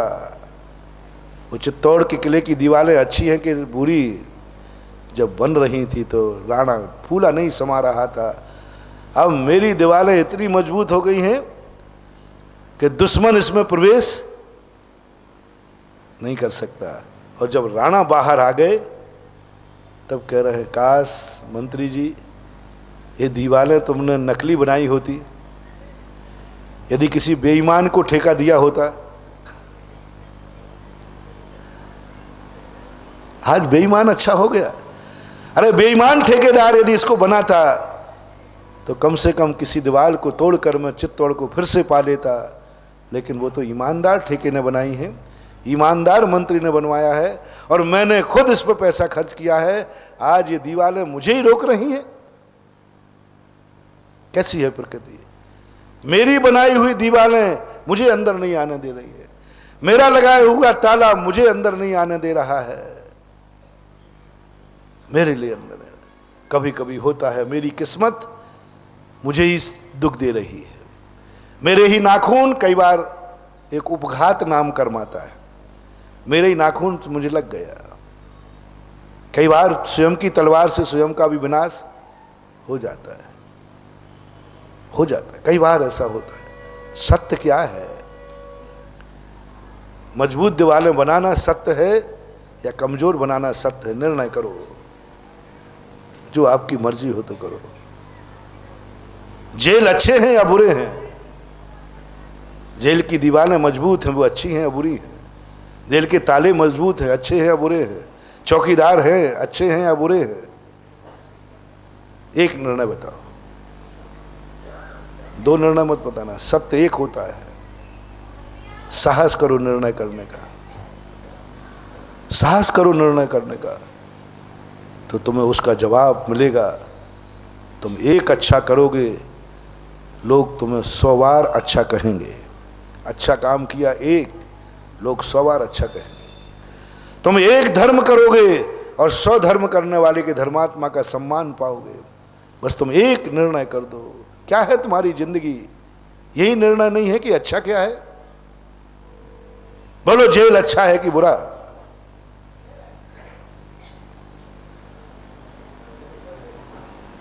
कोई बोलते नहीं, सब मैं ही बोलता जाऊं। जेल अच्छा है कि बुरा? जिसने अच्छा किया मैं उसको एक बार जेल जरूर मैं भिजवा दूंगा। मेरी पेड़ बहुत है, एक बार तुम अच्छा कह के देखो, और फिर मैं ताला लगवाऊंगा, वही अलीगढ़ वाला, सवा मन वाला, और मैं चौकीदार को नियुक्त करूंगा और तुम जेल के अंदर होगे। और मैं ये कैसेट लेके जाऊंगा कि तुमने कहा था जेल अच्छा है। जितनी मजबूत दीवारें हो उतना अच्छा है, जितना मजबूत ताला हो उतना अच्छा है। बोलो, जेल के ताले कमजोर होना चाहिए या मजबूत? जेल के चौकीदार ईमानदार होना चाहिए बेईमान? जेल की दीवारें मजबूत होना चाहिए कमजोर? हाँ, अब मैं करता हूं बेटा। मैं तुम जब जेल में होगे उस समय आकर के मैं बताऊंगा, यही कैसे ले लूंगा मैं तुमने जिसमें बोला है। बोलो, जेल अच्छा है कि बुरा? बदल गए ना, बदल गए ना? तुम्हारी क्या जिंदगी है? तुम्हारी जिंदगी के लक्ष्य ऐसे हैं जैसे दिन भर में तुम 10 ड्रेसें बदलते हो, तुम्हारा ड्रेस ही नहीं। और जिसकी एक ड्रेस नहीं हो सकती, उसका एड्रेस भी एक नहीं हो सकता। और इसका एड्रेस नहीं हो सकता, उसे मोक्ष जाने की चिट्ठी का मोबाइल नंबर भी नहीं आ सकता। दिन भर में कितनी ड्रेस हैं? सुबह की अलग है, और भोजन की अलग है, मंदिर जाने की अलग है, और बारात में जाने की अलग है, और नाइट सूट अलग है, और बाथरूम सूट। हाँ, नहाने के कपड़े भी अलग होते। कई लोग जो तैराक वगैरह नहाते ना, हम देख लेते हैं, वो कुछ अलग करने के कपड़े पहन लेते हैं, है ना? तुम्हारी ड्रेस नहीं। धर्मात्मा उसे बनने का अधिकार है जिसकी ड्रेस एक हो।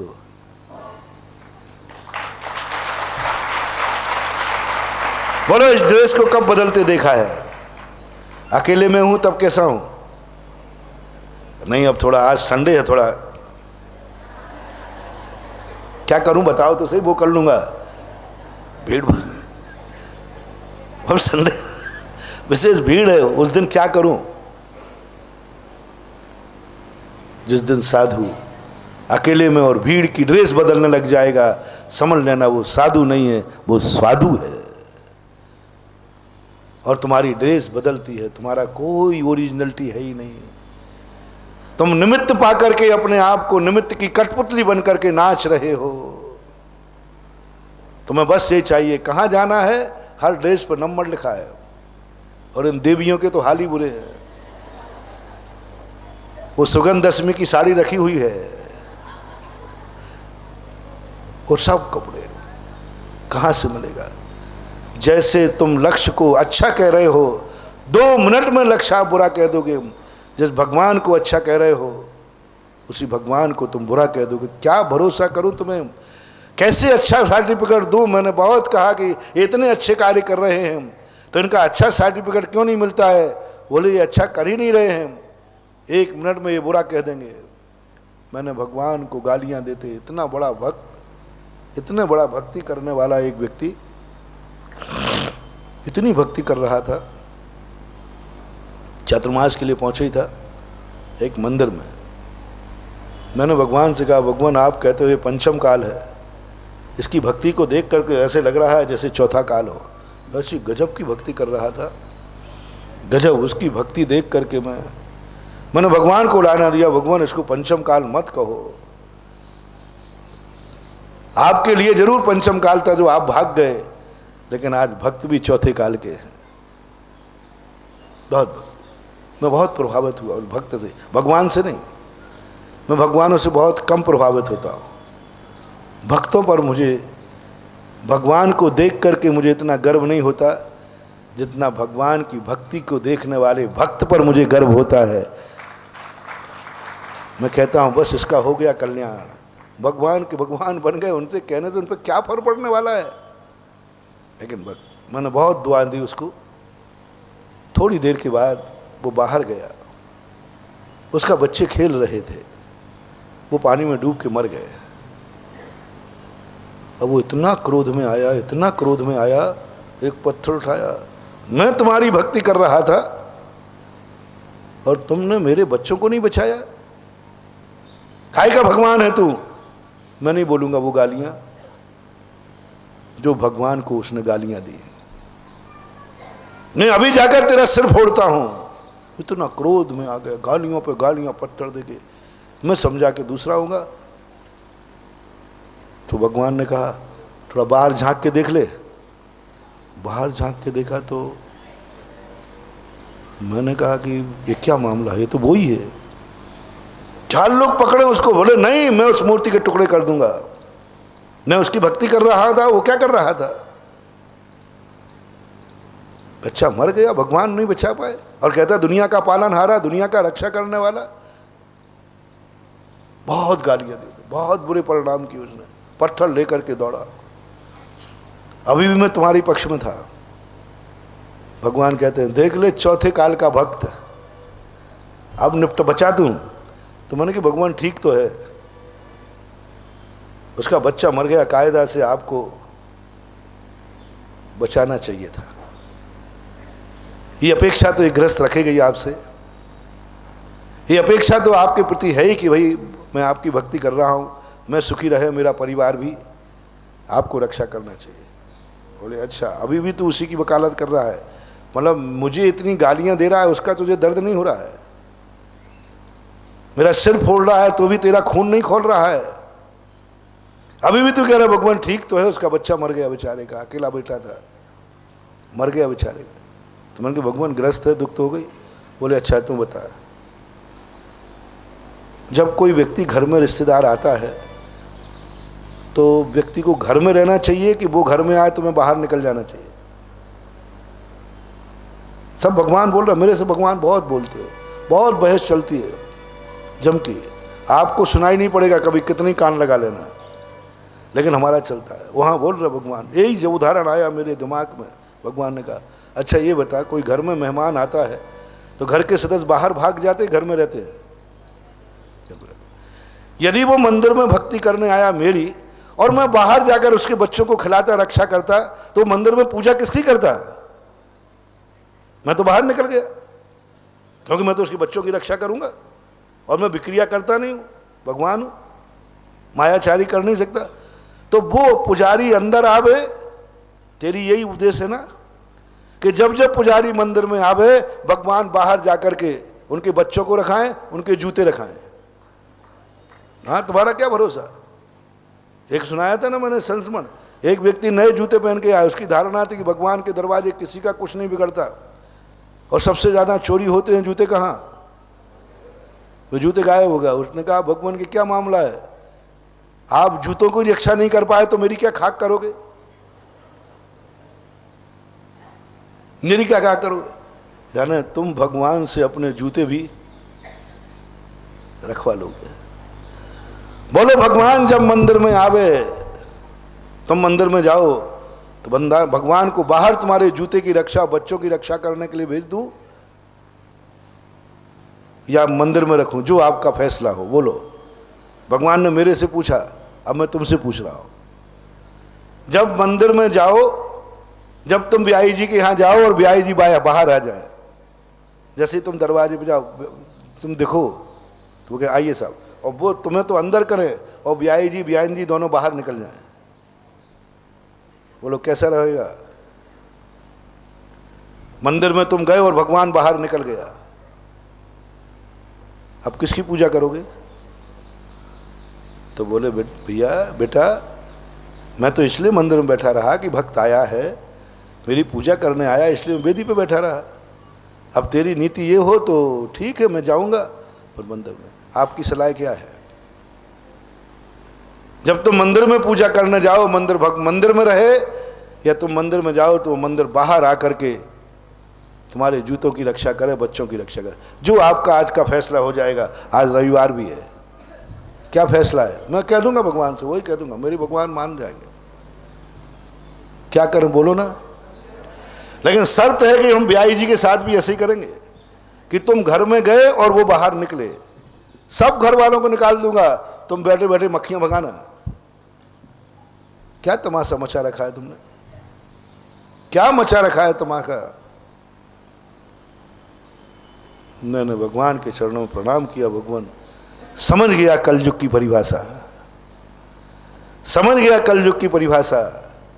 बच्चे बचा लेते तो भगवान हैं, और बच्चे नहीं बचा पाए तो भगवान काहे के सिर फोड़ दूंगा।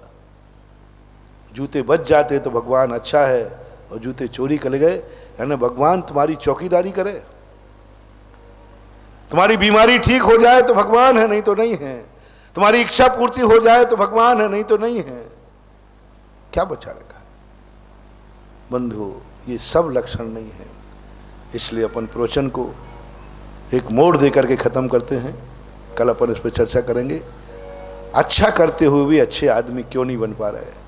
धर्म करते हुए धर्मात्मा क्यों नहीं बन पा रहे? हमारा मन हमारे अनुकूल क्यों नहीं सोच पा रहा है? हमारा परिवार भी मेरे अनुकूल क्यों नहीं हो पा रहा है? यहाँ तक कि मेरी जिंदगी खुद, मेरी किस्मत खुद मेरे अनुकूल क्यों नहीं हो पा रही है? इसके मन में हमने एक पॉइंट आपको दिया कि आप अभी अच्छा क्या है, बुरा क्या है, इसी को नहीं पहचान रहे हो। दल बदलू हो। जैसे मैंने कितने सारे उदाहरण दिए।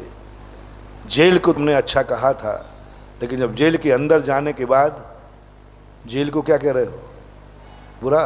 निर्णय करो, निर्णय करो। पुलिस अच्छी होती है, लेकिन जब स्वयं से अपराध हो जाए तो पुलिस कैसी होती है? निर्णय करो। ताला बुरा अच्छा होता है, तुम्हारे घर में अच्छा मजबूत ताला मिले, मजबूत ताला जो कोई नहीं तोड़ पाए, कोई नहीं तोड़ पाए, मैं ऐसा ताला दिलवा दूंगा। है एक ताला है, एक नई लेटेस्ट कंपनी का नाम मुझे पता चला है। ऐसा ताला है कि दुनिया की कोई ताकत नहीं तोड़ पाएगी। सारे दुनिया के चोर आ जाए, सब कुछ हो जाए, ऐसा ताला लगा के। लेकिन ध्यान रखना, ऐसा ताला अच्छा है कि बुरा?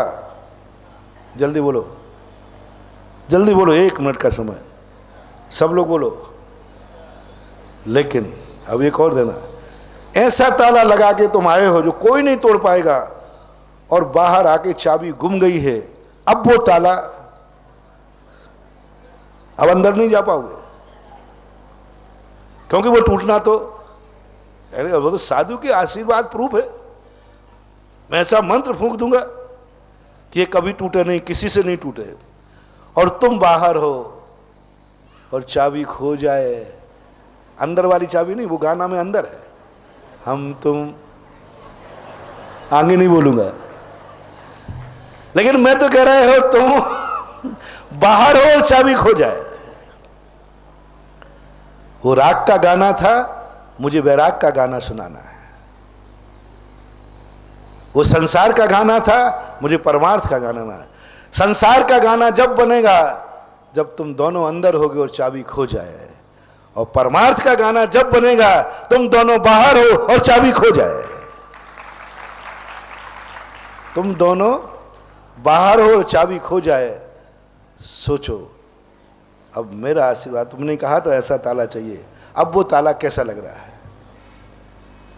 महाराज जी वो ताला आशीर्वाद वापस ले लो ना। मैंने क्यों?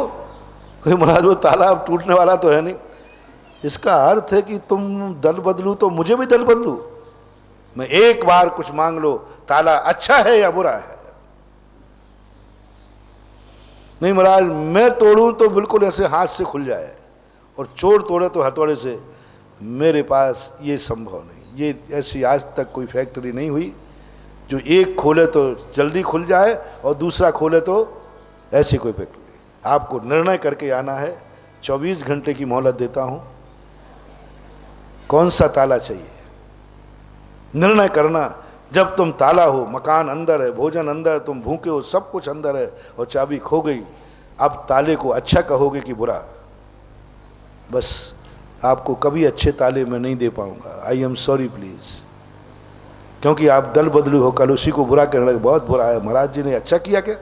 अरे मुझे और कोसोगे भाई, क्या बात है महाराज?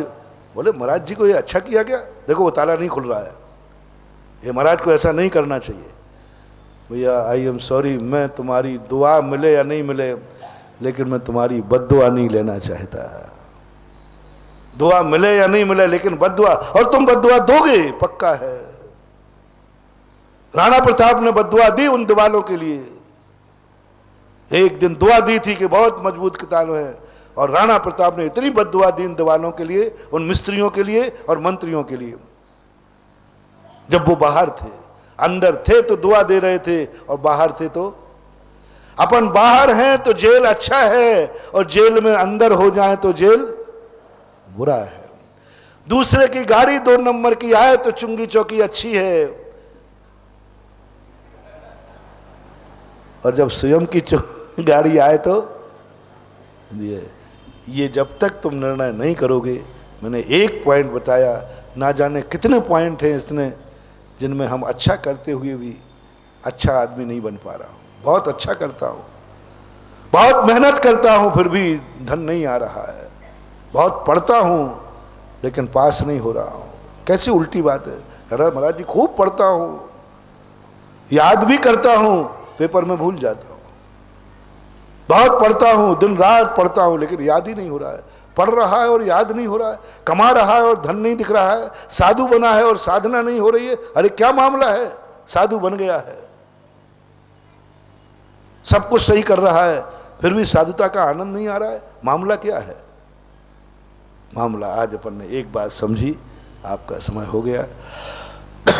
बहुत बड़े रहस्य प्रश्नों के माध्यम से जिंदगी के खुलेंगे, नहीं तो अपन कोसते कोसते जिंदगी निकाल देंगे, धर्म को बदनाम कर देंगे। गलत नंबर डायल करोगे, कहीं भूल अपनी हो रही है जो अपन उस तक नहीं पहुंच पा रहे हैं। महावीर भगवान की हेलो। देखिए एक बात और, आज संडे है। हाँ, शिविर का संबंध जो है, शिविर में पहली बात तो स्थानीय व्यक्तियों के लिए शहर है, शिविर होता है। बाहर वाले को लिए मैं शिविर लगाता नहीं हूँ। वो तो जब बाहर वाले आ जाते हैं तो भर्ती कर लेता हूँ, क्योंकि मेरा नेचर है, मैं जिसके पुण्य से जहाँ गया हूँ, मेरे पुण्य का सारा लाभ उसी को मिलना चाहिए, चाहे धन हो अथवा धर्म हो। जैसे मैंने एक दिन कहा था, तुम्हारी भूमि पर जो धन आ रहा है ये कहाँ रहेगा? इसी प्रकार 4 महीने जो मैं धर्म बांटूंगा वो भी उसी भूमि को मिलना चाहिए जिस भूमि पर मैं चतुर्मास कर रहा हूं। इसलिए खास तौर से मैं दिगंबर जैनियों के लिए, और क्योंकि शिविर की इतनी कंडीशनें होती हैं, मैंने कल कहा था कई अजैन लोग भी कह रहे, श्वेतांबर लोग भी कह रहे मैं भी भर्ती हो जाऊं। नहीं, तुम्हें शिविर से बहुत नुकसान हो जाएगा, क्योंकि शिविर में यदि एक बार तुम्हारा मन ये आ गया कि मैंने गलत नंबर डायल कर लिया, तो जिंदगी में तुमने जितना पुण्य नहीं कमाया वो सारा पाप में बदल जाएगा। क्योंकि इसकी टर्म्स ऑफ कंडीशन जब मैं बैठता हूँ बहुत कठोर होती है। जन्म जन्म के श्रद्धालु डिग जाते हैं, तुम तो 4 दिन के श्रद्धालु हो। इसलिए तुम शिविर को देखना, परखना और फिर सोचना। शिविर देखने को तो मिलेगा। इसलिए ब्यावर का कोई, पहली बात है, ब्यावर का कोई दिगंबर जैनी अभी से छुट्टी ले लो, अभी से दुकानों का हिसाब किताब ग्राहकों करना शुरू कर दो। ब्यावर के हर जैनी के दुकान पर 10वीं के पहले एक बोर्ड लग जाए, अनंत चौदस तक ये दुकान बंद रहेगी, क्योंकि हमारे लिए बहुत बड़ी चीज मिलने वाली है, 10 लाख से। बैठ जा माता, आशीर्वाद। तो ऐसे प्रकार के आपको पहला निर्णय दो। और महिला वर्ग के लिए सबसे बड़ा निर्णय है, ऐसा एक भी दिगंबर जैनी की महिला का घर नहीं बने जहां अभी आप भी उठ के नहीं आएंगे। बैठ जाइए, सिट डाउन। भारत देश की अनुशासनहीनता तो इतनी है कि कुछ पूछो। तुम्हें कोई वीआईपी छूट है क्या? तो महिलाओं के लिए एक ध्यान रखना है, ये शिविर आपके यहाँ लग रहा है, बाहर के भी अतिथि आएंगे। ऐसा एक भी जैनी का घर नहीं बचे जिस घर में अतिथि को जाकर के तुम्हारे अन्न को ग्रहण न करे। हजारों बारातें कराई होंगी, लेकिन जो आनंद 10-20 शिविरार्थियों को कराने में आएगा, ये मैं प्रशंसा नहीं कर रहा हूँ। जहाँ शिविर लगे हैं, भीलवाड़ा आप पूछे, आज राजस्थान में 20 शिविर लग चुके हैं, 20 साल से लग रहे हैं। उन महिलाओं से पूछेंगे उनको खिलाते समय कैसा लगता है। दूसरी बात, शिविर में भर्ती होने के लिए कोई कार्यकर्ता की जरूरत नहीं है। एक भी कार्यकर्ता यदि ब्यावर का नहीं बचेगा तो शिविर बहुत अच्छा होगा, बहुत अच्छा होगा। मैं कमल के बैठा दो और शांतिलाल बैठे तो बैठा दो, सुशील, सुमन, ये जितनी चतुर्मास कमेटी है इसको आरक्षण करता हूं मैं शिविर में। इनके फार्म जरूर भरवा लेना, आप चिंता मत करना। घर में मेरा सिद्धांत है कि रसोई इतनी बनाओ कि दूसरों को खिलाते खिलाते तुम भूखे रह जाओ, नहीं, बल्कि ऐसा हो कि हमारे घर में यदि आई है बारात, महाराज आए हैं, तो पूरा शिविर का लाभ तो हम लेंगे। और तीसरी बात है, शिविर में भर्ती होने के लिए तुम्हें कुछ नहीं करना। अंडरवियर या बनियान भी लाना है, वो भी नहीं हो तो चलेगा। इस शिविर कोई साधारण मत मानना। साधु के द्वारा मंत्रित धोती दुपट्टा दिया जाता है। जो धोती दुपट्टा मास सकलीकरण हुआ है, जिसका शुद्धिकरण हुआ, कोई दूसरा साल भर में पहन नहीं सकता। एक बार किसी व्यक्ति ने 500 दुपट्टे विधान में निकाल लिए थे, एक दिन के लिए कोई विधान था, 500 दुपट्टे को सीधा बाहर निकाल दिया। यदि शिविर के बाहर रहने वाला व्यक्ति पहन लेता है, वो धोती दुपट्टा शिविरार्थी को पहनने नहीं देता। मन जो बिल्कुल शुद्ध धोती दुपट्टा पहन के आएंगे और घर से कुछ भी नहीं लाना है, माँ 10 दिन के लिए सबसे क्षमा मांग के आना है, मेरा कोई नहीं है, अब 10 दिन के लिए मेरा कोई है तो भगवान, गुरु महाराज और मेरी आत्मा, 3 के अलावा कोई नहीं। बस 3 के अलावा कुछ नहीं मेरा, बस 10 दिन। जैनियों को कैसे निकलना चाहिए, ये जैनियों की बहुत बड़ी चीज है। जो तुम साल भर करते आए वही 10 दिन किया तो समझ लेना तुम्हारा जैनी बनना बेकार हो गया। 10 दिन की जिंदगी कुछ नई जियो। जो पर्व के दिनों में भी कमाई करता है, ध्यान रखना, जिंदगी भर वो कमाता रहेगा लेकिन पेट भी नहीं भर पाएगा, 2 रुपया बचा भी नहीं पाएगा। लोग कहते ना कि महाराज इतना कमाता हूं 2 रुपया नहीं बचता। ये वही अभिशप्त व्यक्ति है जिन्होंने पर्व के दिनों में भी धर्म को छोड़कर धन कमाया था। मजदूर अमावस्या की कमाई नहीं खाता है और जैनी कभी पर्व की कमाई नहीं खाता है, ये ध्यान रखना। आगम के सम्मत कभी बताऊंगा, चौथे काल के जैनी जैसे मजदूर होते ना, अमावस्या की कमाई नहीं खाते, कितने गरीब क्यों ना हो, लेकिन वो अमावस्या की कमाई नहीं खाता। इसी प्रकार जैनी भूखों मर जाएगा लेकिन पर्व के दिन की कमाई नहीं खाता था। चौथे काल के लोगों का नियम रहते थे सम्यक दृष्टियों के, अष्टमी और चौदस की कमाई नहीं खाएंगे। भरत चक्रवर्ती अष्टमी चौदस को राजगद्दी पे नहीं बैठता था, भेंट स्वीकार नहीं करता था, अष्टमी चौदस को भेंट नहीं लेता था। अष्टमी चौदस वो धर्म ध्यान करता था, मंदिर में रहता था। यहां तक कि रावण भी पर्व के दिनों में प्राण भी संकट में पड़े युद्ध में, तो भी रावण भी कभी भी युद्ध में नहीं गया अष्टमी चौदस पर्व के दिन, कहीं भी नहीं। यानी वो कहते हैं कि पर्व के दिन की कमाई खाना जिंदगी भर दरिद्र बनने का निमंत्रण देना है। कोई ना कोई तुम्हारी जिंदगी आएगी, जिंदगी भर तुमने अभक्ष खाया, पर्व के दिन में अभक्ष खाना यानी एक एक दाने को मोहताज होना है। जो पाप तुमने साल भर किए और पर्व के दिन में किए तो ध्यान रखना तुम उस संसार के कार्य को करने के लायक ही नहीं रहोगे, क्योंकि वो पाप, वो गृहस्थी का पाप, असंयम तुमने पर्व के दिन में किया था। क्यों कहा जाता है कम से कम अष्टमी चौदस को ब्रह्मचर्य व्रत रखो? जिंदगी भर ब्रह्मचर्य व्रत रखा या नहीं रखा, लेकिन अष्टमी चौदस को यदि आपने ब्रह्मचर्य व्रत नहीं रखे तो पत्थर की रखील समझना, अगला भव तुम्हारा नपुंसकों में जन्म होगा, क्योंकि तुमने पर्व के दिन ये पाप किया था। इसलिए गृहस्थ के लिए मेरा कहना है, तुम क्या करते हो क्या नहीं करते हो, लेकिन महानुभाव ऐसा निधत निकाचित कर्म मत पालना जो मेरा आशीर्वाद भी कम पड़ जाए, संसार की सारी अस्पतालें कम पड़ जाएं, डॉक्टर कह दे कि मेरे काबू में नहीं है, दवाई कोई लगे नहीं, महाराज का आशीर्वाद भी काम नहीं आवे, गंधोदक भी काम नहीं आवे, ऐसा पाप का बंध होता है पर्व के दिनों में। इसलिए जैनी दशलाक्षण महापर्व राज हैं। ये तो 10 दिन की यदि कमाई नहीं खाओगे तो कोई जैनी भिखारी नहीं हो जाएगा, लेकिन 10 दिन की कमाई नहीं खाओगे तो जरूर गुंजाइश है कि एक दिन तुम भिखारियों को दान देने लायक बन जाओगे, भिखारी तो बनोगे। इसलिए 10 दिन पहले जैनियों के सब व्यापार होते थे, सब लोग कहते भैया जैनी के 10 दिन तो बाजार बंद रहेगा, जैनियों का जो सौदा लेना है ले लो, माल ले लेते थे। जिनको बाहर जाना है सबको फ़ोन कर देते थे, रिश्तेदारों को, अब मैं बाहर नहीं आऊँगा, 10 दिन पर्व रखे हैं, मैं अपना ब्याह छोड़ के कहीं नहीं जाऊँगा, क्षेत्र न्यास 10 दिन के लिए, जो भी करना है 10 दिन के पहले कर लो, कहीं नहीं जाओगे। मात एक छूट रखना ऊपर जाने की। अब वो तो, और वो भी यदि तुमने ईमानदारी से बरती तो शायद यमराज भी तुम्हें 10 लाख क्षण पर में नहीं ले जाएगा, क्योंकि इसका नियम है कि मैं ब्याह से कहीं नहीं जाऊंगा।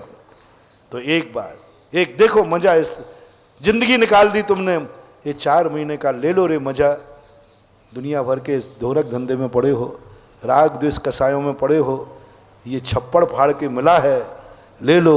1 महीना निकल गया, 2.5 महीना बाकी है, और व्रत गए सो चतुर्मास गया, ये मान के चलना। सब धंध फंद छोड़ करके जिंदगी भर निकाह है चतुर्मास की बात करते रहना। ये 4 महीने मिले हैं छप्पड़ फाड़ के, तो भर लो रे झोलियां, भर लो जीवन की। राम नाम की लूट है, लूट सके तो लूट, अंतकाल पछताएगा जब चतुर्मास जाएगा छूट, वहां पछताएगा। इसलिए सब विकल्प छोड़ करके 4 महीने पूरा लाभ लो, और 10 दिन के शिविर के कहो कि मैं ऐसी जिंदगी नौकरी करते करते 10 लाख क्षण पर में भी यदि तुम नौकरी पे जा रहे हो, जाओ, तुम्हारी नौकरी से ही जिंदगी चलेगी, कभी तुम मालिक बन करके नहीं रख पाओगे।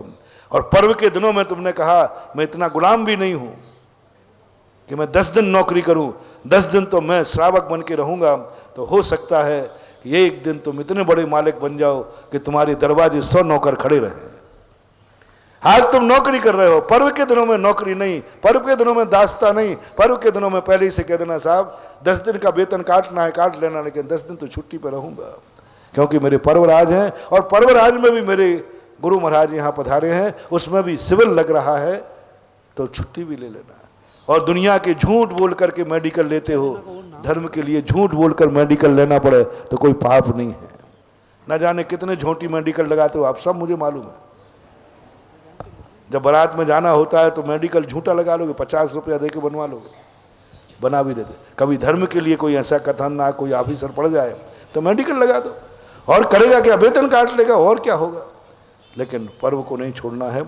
और कोई ऐसे, और जितने अच्छे लोगों के लिए मना नहीं कर रहा हूँ, लेकिन बुरे लोगों के लिए मैं निमंत्रण दे रहा हूँ। जितने जैनियों में बिगड़े बच्चे हों, जुआड़ी हों, शराबी हों, गंजेड़े हों, भंगेड़े हों, गालियां देते हों, बाल, ऐसे जितने बिगड़े बच्चे हैं उन सबको मुझे हैंड ओवर कर देना, हैंड ओवर कर देना। तुम बिगड़े बच्चे सौंपोगे और पूनम को मैं सुधार के बच्चे को तुम्हें सौंप दूंगा। तुम कपूत सौंपोगे, मैं सपूत दे दूंगा। तुम गालियां देना, गाली देने वाला बच्चा मुझे सौंपना, पूनम के दिन वो तुम्हें जय जिनेंद्र करता हुआ बच्चा तुम्हें दे दूंगा, जय जिनेंद्र करता हुआ। इसलिए बड़े और बूढ़े का इसमें कोई सवाल नहीं, गरीब और अमीर का कोई सवाल नहीं। अशोक पाटनी भी इस शिविर में बैठ चुके हैं, सूरत के ओम प्रकाश जी बाबू जी थे, वो भी बैठ, बहुत बड़े बड़े लोग। आपके उदयपुर के गोदिका जी IG थे, IG थे कि DIG थे, हाँ, वो भी इस शिविर में बैठ चुके हैं। आज वो विशेष करके, इसलिए बहुत बड़े बड़े लोग बाहर से आएंगे, कोई इंजीनियर, कोई डॉक्टर, कोई पुलिस ऑफिसर, कोई बड़े बड़े लोग इसमें आएंगे। इसलिए तुम कोई शर्म मत करना। वहाँ ये पता ही नहीं चलता कौन बड़ा है और कौन छोटा है। इसलिए शिविर का आज मैंने आगाज कर दिया। अभी तो कमल जी बोलते थे चूकना मत, अपने और अपने रिश्तेदारों को भी बुला सको तो बोले ज़िंदगी में कभी और आना या मत आना, लेकिन इस साल 10 लाख क्षण पर्व में शिविर में जरूर आना। देखना वो रिश्तेदार इस भव का नहीं, जन्म जन्म का तुम्हारा एहसान मानेगा कि मैं बहुत बार ब्यावर आया, लेकिन तुमने 10 दिन में जो बुला करके मुझे दिया, जो ज़िंदगी में आज तक कभी नहीं दिया। जितने कुंवर साहब हैं उन सबको बुलवाओ,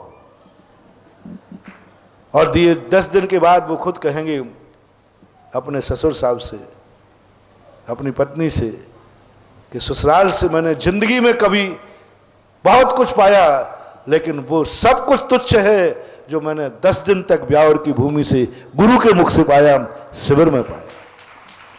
इसलिए ये शिविर कोई साधारण चीज़ नहीं है। एक ऐसा अलौकिक दृश्य होता है कि लोग देखने के लिए आंखें फाड़ के देखते हैं, देखते ही देखते लोग क्या होता है। तो ऐसा शिविर, और महिलाओं का एक ही काम है, ऐसे शिविर में भर्ती होकर ये धर्म कमाएंगे, उसका 6ठा भाग तुम्हें घर बैठे मिलेगा। बस एक ही भाव करना है, हमारा कुछ भी हो जाए लेकिन हमारे घर में शिवरार्थियों का भोजन कराकर उनको 24 घंटे की एनर्जी, वो भोजन नहीं है, वो रोटियां नहीं है, वो एक धर्म है, और धर्म को पालन करने वाले की रक्षक औषधि है। इतने कहता हूँ, अब आप बोलें।